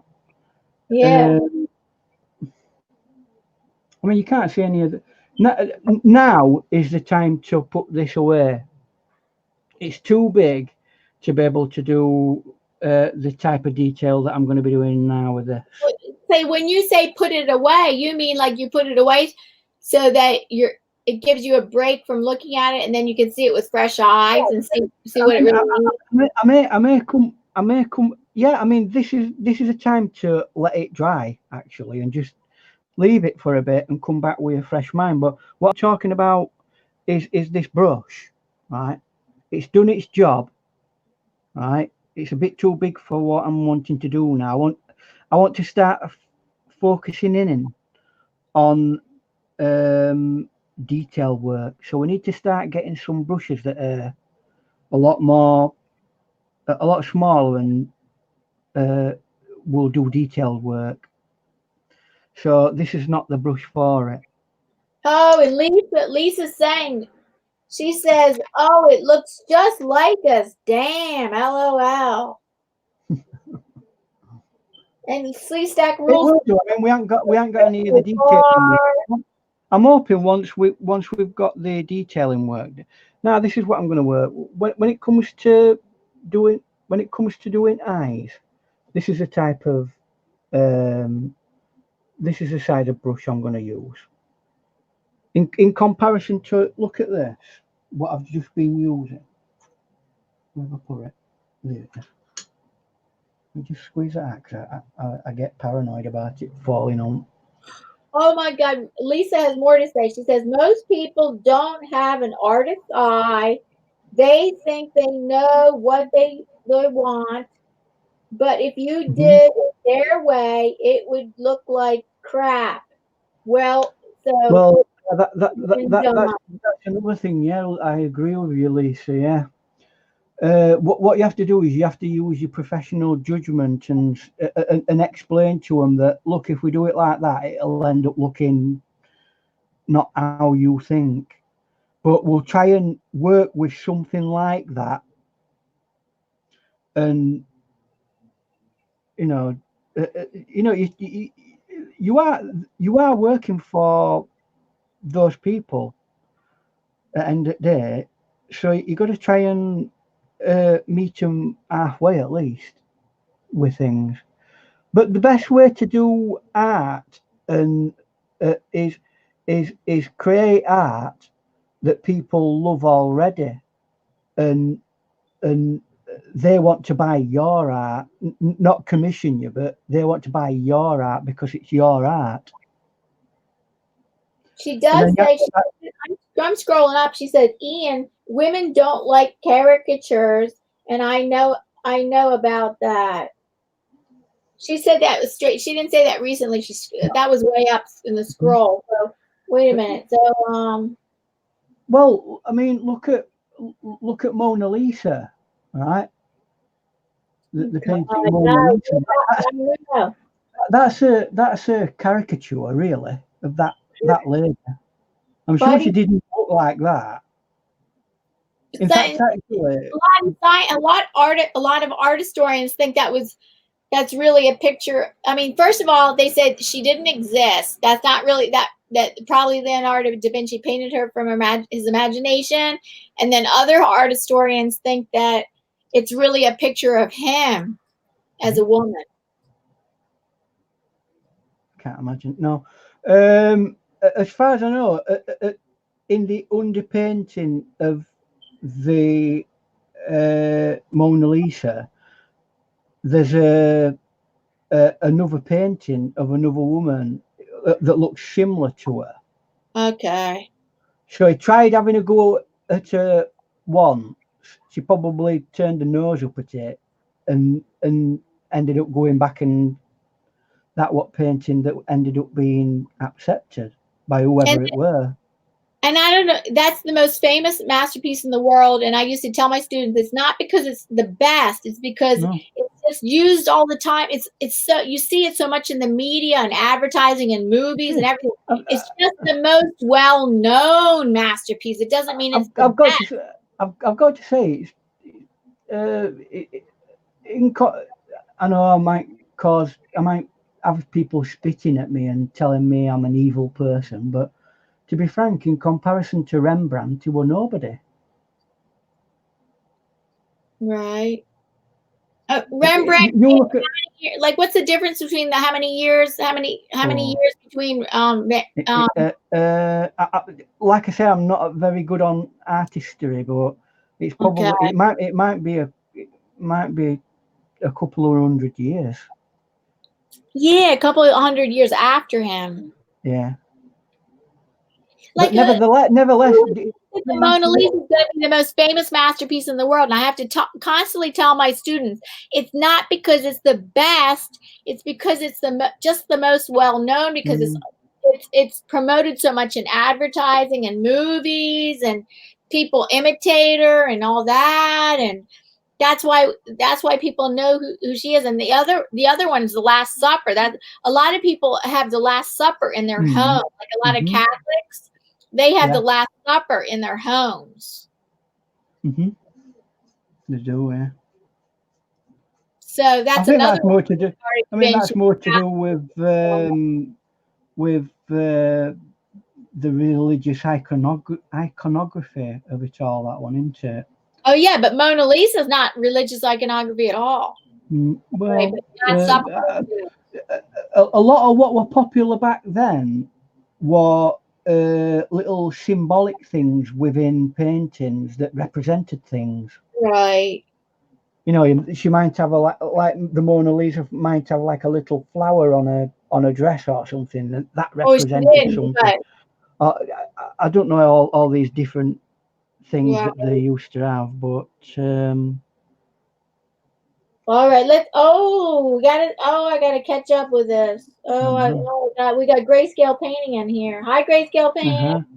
Oh, let's see what's going on. Okay, Oh, I'm sure there's going to be a lot of reaction to this conversation. Well, we tend to border on the edge of controversy, don't we? If we can't talk about these matters within the confines of creative art, then what's the point in having a social group? All right, let's see. Grayscale Painting says, "Hello there. I can't stay long. Okay, have a concert to play for. Looking great." And then he says, Grayscale. Wanted to stop by and say hello. Okay, Elf Lord Journey says, I saw a lot of rock bands in the 70s. Fleetwood Mac, Peter Frampton, Kiss, and REO Speedwagon. Wagon. A lot more. I don't know what he's talking about there. I don't know what he's talking about that music for. Elf, I saw at Fleetwood Mac, Cheap Trick, and they're talking about music. We saw rock, and then Paul's Blind for the Soul says, Elf, we saw. Oh God, they're not talking about words. They're talking about music. Okay, they've moved on. The bypassed. Okay, nobody was like talking about anybody. No reaction to our conversation. Oh, hey, I tell you what. I've got a massive regret in life. What? I were offered tickets to go to Naples in Italy. Oh yeah, I've been in Naples, Italy. The tickets were to see Pink Floyd in concert. Oh yeah, I saw Pink Floyd in concert. And I could have got them cheap, but I just couldn't get myself a quick I didn't have a what they call it at the time. Oh, that's so bad. A passport. Oh right, because you were in the UK and you were trying to get a passport to Italy. Or I could have got cheap because somebody had to pull out or going to watch them. Damn, you really wanted to. Honestly, I would have loved to have gone and seen Pink Floyd live. I did see Pink Floyd in concert, yeah. I think most of us would. My favorite concert though was not that. It was in France in a Coliseum built in BC. Right. Outdoor concert built in a Coliseum in BC in southern France. Nîmes, I think it was Nîmes. We saw Police, and Police was the main, and then it was Flock of Seagulls. Flock of Seagulls was the opening act. Flock of Seagulls, wow, that's an old one. Yeah, I love their song "I Ran." I think they were one-hit wonder. I love their song "I Ran." Oh no, they were around for a few years. It's just they weren't particularly commercial. Oh, they got well known for that one song. Yeah, and I love the Police, and I think that was probably one of my favorite concerts. I can't bring myself round to listening to any modern music. Honestly, can't. What do you listen to? Like classical, jazz? I don't mind a bit of jazz. I like blues. Blues? You like blues? I like classic rock. Oh, you like classic rock. Mm. I would call the Police classic rock, wouldn't you? They're a little bit. No? No, the Police came from post-punk era, Oh, okay. so Oh, they're Led like, Zeppelin right, yeah, Led Zeppelin, something like that. Yeah, and the Stones? You like the Stones? I'm not a big Stones fan. Oh, I am. I'm a big No. Stones fan. Um. But they are classic rock. Stones did come from Oh classic rock. yeah. They are of the classic rock variety, Mhm. aren't they? And do you like Rush? They started in the 60s. Yeah, they've got one or two Yeah. bits that I like. Yeah, you're in right ballpark. Why? What are some of your other favorite music? Classic rock. What's some of your favorite classic? Oh well, I mean, we've got that many groups that I like. I'll be here forever. I mean, Queen's. Oh, you You love can't Queen. get away. I mean, Queen. What else do you need to say? Oh, yeah. Okay. I used to like ELO a lot. ELO. Okay. Yeah. American bands. Grant Lee Buffalo. What about CCR? Oh, Clear Creedence Clearwater Revival. Yeah, Revival. That's good, right? yeah. Oh, another band I like in America. 10 years after. Chicago. 10 years after.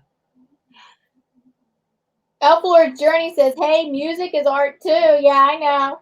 Yeah, it Not is. visual arts, but yeah, that's art. Yeah. It's a kind of art. It's a kind of creative production, isn't it? I don't know. I sometimes I'm a little bit torn with certain things because uh, what it kind of distorts what we consider to be art, and it's controversial. This because some people will say, "Oh well, music's art or dancing's art Yeah, it's not or visual art. perform."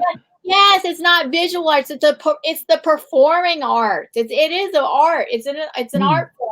Like dancing is the performing arts. Music is the performing arts, and visual arts are the visual arts. It's all part of the arts, but of course there are all different kinds of arts, performing arts and the visual arts. mm. And the problem is with that is they all compete with one another Well, for financial support. And whatever. the I mean, well, in UK they do, like the Arts Council. The Arts Council give out money to worthy causes, and people dancing on a stage uh, expressively gets more money than poor old starving artists. Well, you mean visual artists? Yeah, there's very little done and given I know that to because it's so easy to buy a song. It's so easy to, and but musicians are like taking a hit because they can't put out an album. Everything is like on digital mm, what's the thing? What is the thing that they get? uh-huh. The, it's cutting into like them like creating an album and getting all the money that they would Well, get from an album and it's no different to what artists have to deal with today. I mean, well, I could paint a picture and produce it all and go through all the and process make of doing prints that, of it. and Find put it on the prints of internet, and somebody could steal it and put it on everybody's T-shirt and buy, people buying T-shirts and everything. So people infringe copyright all the time. It don't matter what the art form is.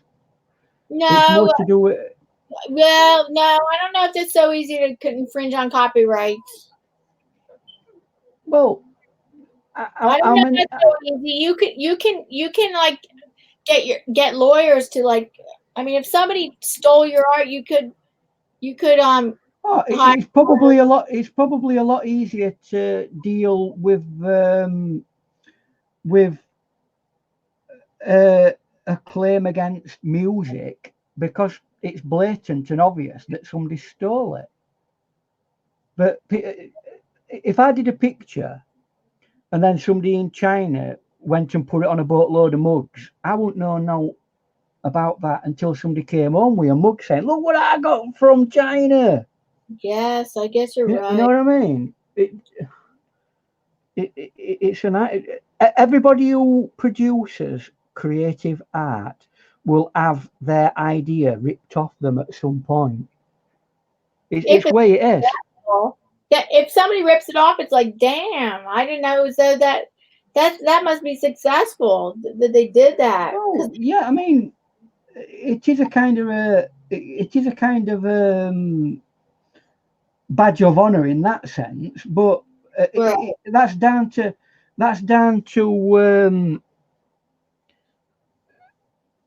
the the people who uh, infringe copyright.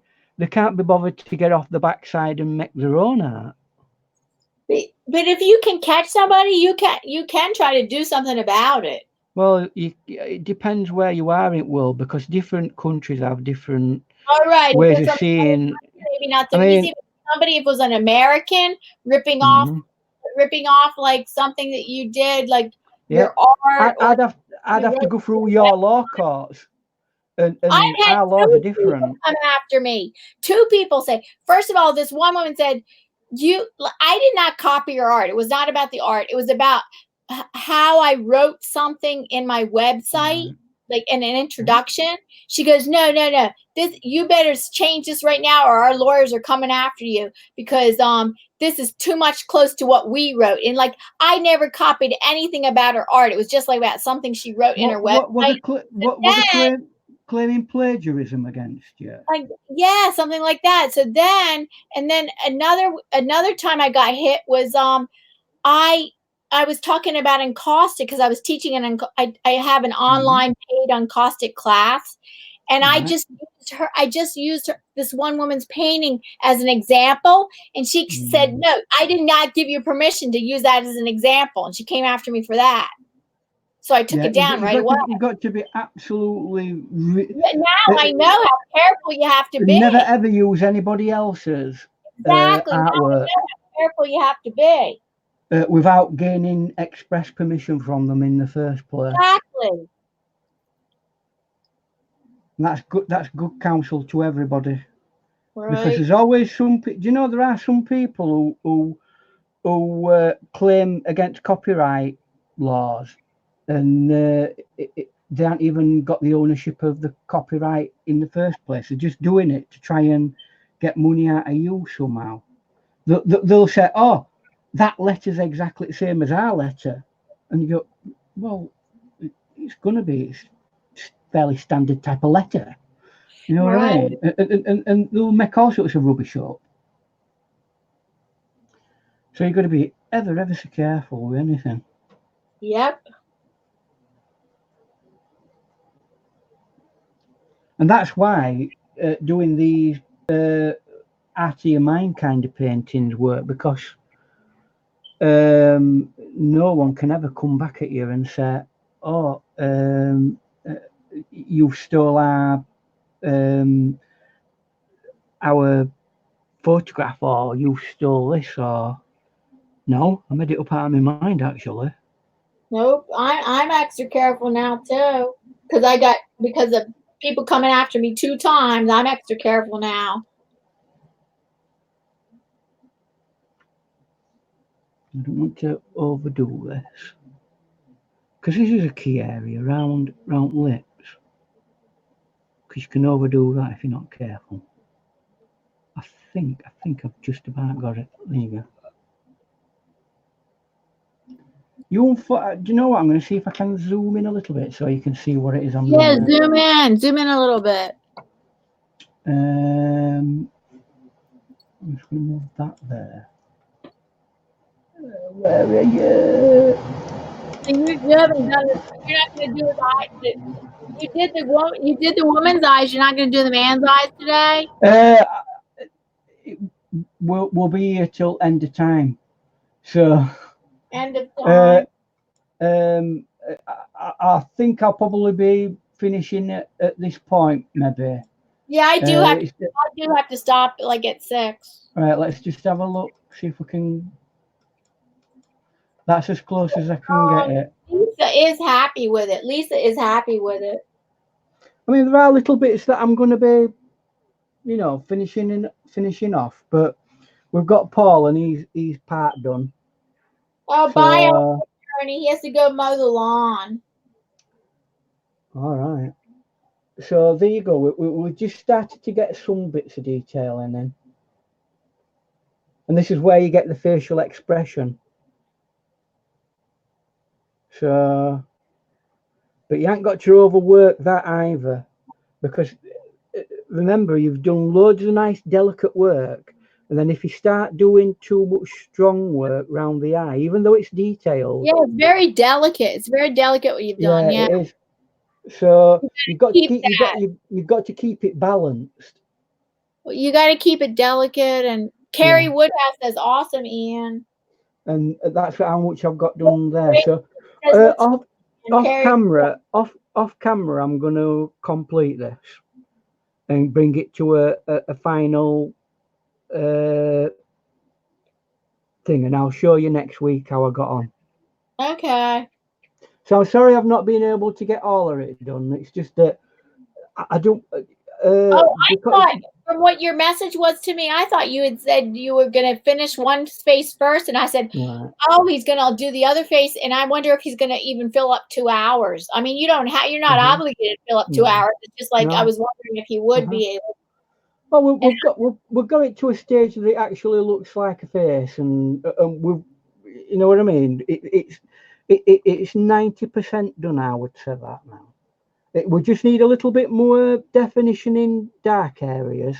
Now I know how yeah, you light know it is. what? Like the thing about watercolor is like that it's hard for me to deal with is that you can't go in and say no, that area needs to be lighter now.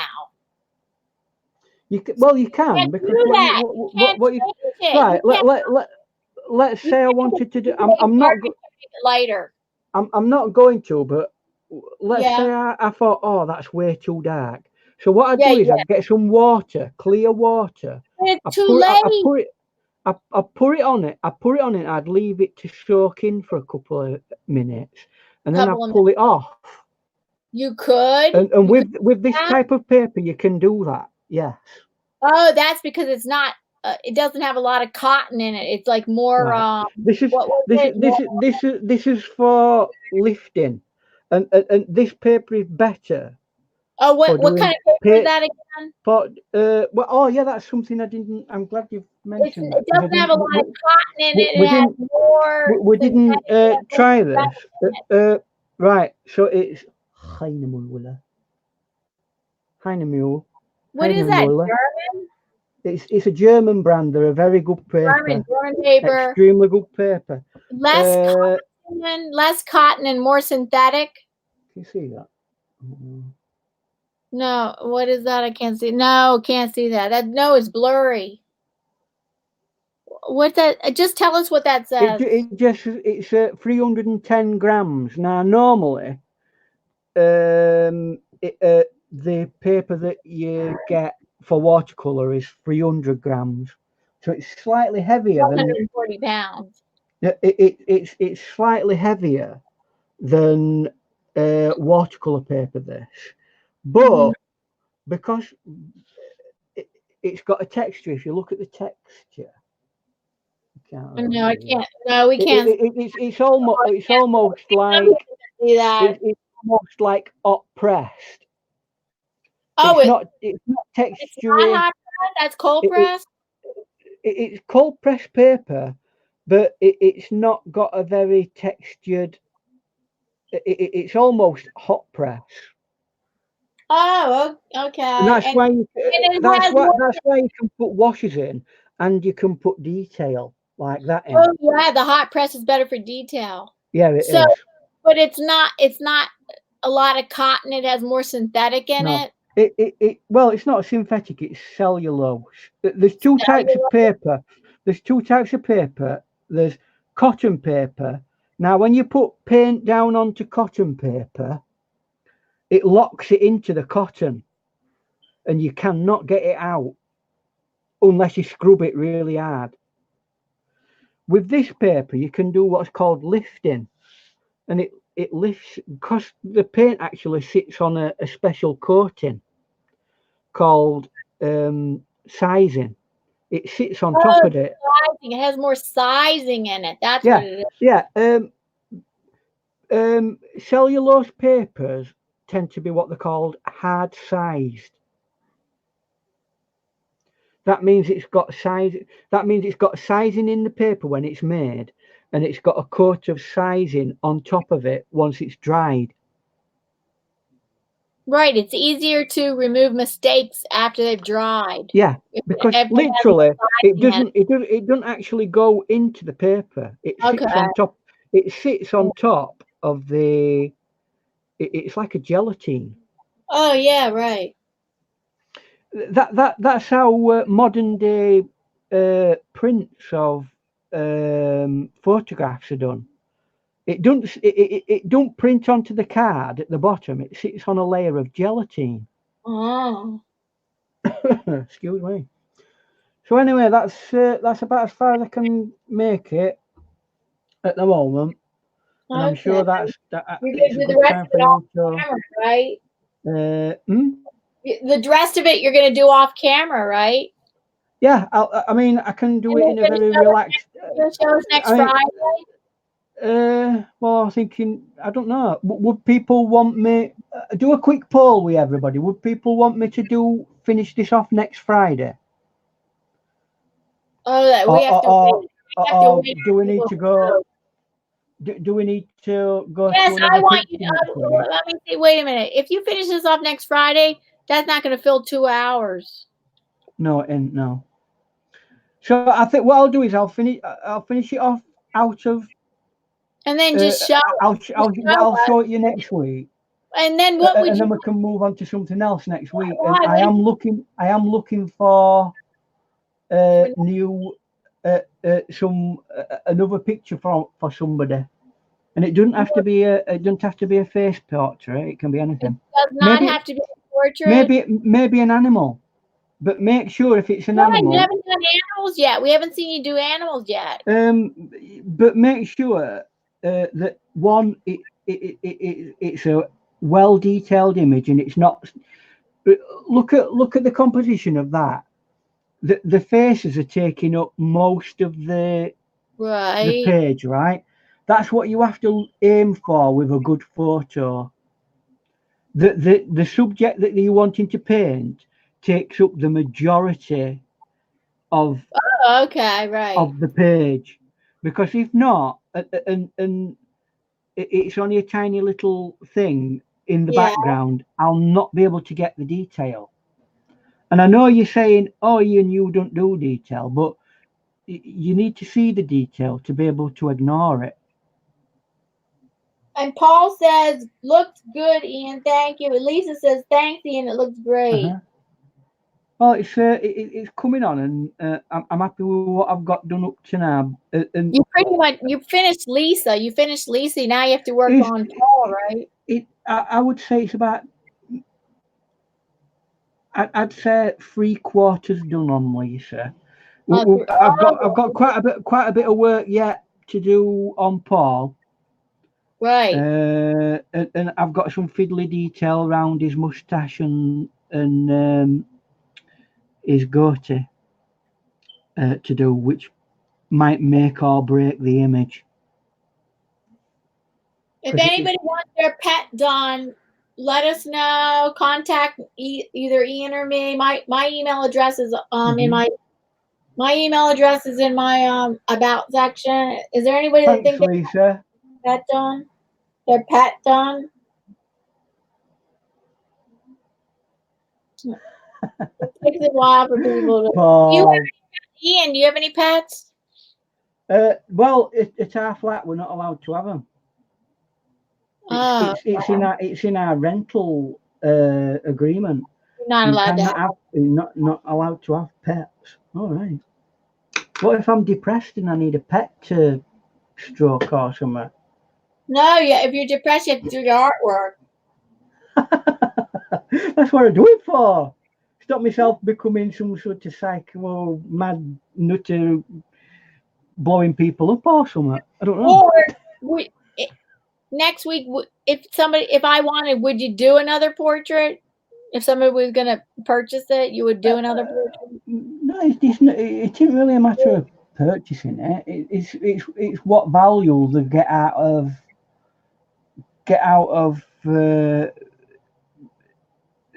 it might be that next week we do something else because we could come back to portrait painting and we could look Next at. week, you're thinking animals would be better? Well, we've not done that yet, have we? I know you haven't. But what I'm thinking, what we could do next time is a more stylized portrait. Not next week, but next time we do, rather than go for the realistic colours, let's see whether we can be, like the car I did the other week where it were all very expressive colours. The what that you did? The car. The car, right. Yeah. Maybe we could do a face where it's where I do the colours in a very weird abstract way. And show you how to do a face or a monochromatic. I've got a picture of a cat in a window that would make a fantastic sepia tone. Try that. If you think you already know that would make a good painting, yeah. It's one I might do for a tutorial because I've been wanting to find a really nice sepia tone. You're saying you could do it live stream plus try to film it for a tutorial? It's a bit complicated that. No, but we'll see. I've got lots of photos myself, but if anybody does want to send a pet portrait. Okay. No, it's not. Or like animals that visited your backyard or something like that, or that you saw on your trips. Paul, the football match in Leeds, it's at Barnsley, so we will be going on Sunday. It's always nice to go and watch local rival football teams. Should be fun. Okay, so I'm going to see you. Well, Gracie's coming on Monday, I think, if she feels better. But I'll see you again, and I'll communicate with you, Ian. Yeah. Oh, and just thanks again to Paul and Lisa who let us use this. Yeah, Paul and Lisa, thank you. This picture and yeah, I hope you're going to love it. That. So hopefully we'll get it finished. Yeah, we got to go. So thank you so much. All right then. Best artist today. We'll see you all later. Oh my God, I get this. Damn, I didn't put your link enough in the stream. I did put it once or twice in the stream. Oh, I put my name in now. I was still in. Oh, I still got it. Okay, here is Y-E. Here's Ian's channel. Ian Jackson. What, are you doing it too? Yeah, I've just put it in now. Channel. Well, okay, we could put both in. Oh my goodness. Oh, come on, hold on. Oh, I don't have your. It's not. Wait. Well, it got rid. I didn't pay. It didn't. It saved it. It didn't paste it again. I'll just go to. I'll do it now. I'll put if anybody wants to contact me, this is me. This is me YouTube, not me YouTube, my Facebook. It's your Facebook link? Yeah. So if you want to send any pictures to me there for next week that I'll consider, I'll take a look. And there it is. That's my Facebook. So click on that. And then I'm trying to put in his that's probably best to come on. Should be not so all right, that's his Facebook. That's how you contact him, okay? Yeah, good. This is too hard. I can't, it's not working. Yeah. It's all right. Contact him through his Facebook. Okie, I think that's all. Yeah, that's it. So Thank enjoy your art, everybody, and I hope it's. you. Thank you so I, much. I hope it's helped you and informed you on how you might go about having a go at doing a face portrait. Don't let anything hold you back. Have a go. Whoa, yeah. It's hard to get a likeness. It's hard to get a likeness of somebody. It don't really matter as long as you have a go. Even if you don't get the likeness, you're still learning the technique. And when you tighten up on your likenesses, you'll have your technique and your ability to get the likeness right. But it's a matter of practice. But if you never practice a face, you'll never I get it right. practiced the face a number of times. We got 10 people watching. It would be nice if I could do a raid on somebody. 10 people watching. Can we do a raid on somebody? Let me see who's let's see who's live. It would be nice. I've only done a raid every now and then. If Ian has to go, Ian has to go. And anybody interested, because these people that are in here, a lot of them are just lurkers, and I mean not watch. I don't say lurkers. People that just can watch and they can't view it right now. And okay, so that's 9 watching now, and it's not. If the chat was really active, I would do it. But like for a lot of people that just watching, I don't want to call them just lurkers, because a lot of people are supporting me by just listening. So I just want to thank you so much for those people that are supporting me by just listening. Thank you so much. Mm-hmm. So I don't think we can do a raid because our chat is not active enough. Okay, so I'm already over my overtime. Overtime, I gotta go. All right then. Well, we'll see you later. Bye, Ian. Bye, Ian. Thank you so much, and bye, everybody in the chat. Thank you so much, and we'll see you. Probably maybe tomorrow I might come on, but if not, it's going to be Monday with Gracie, who's going to be drawing. Okay, colored pencils. Okay, thank you. All right then. Bye bye.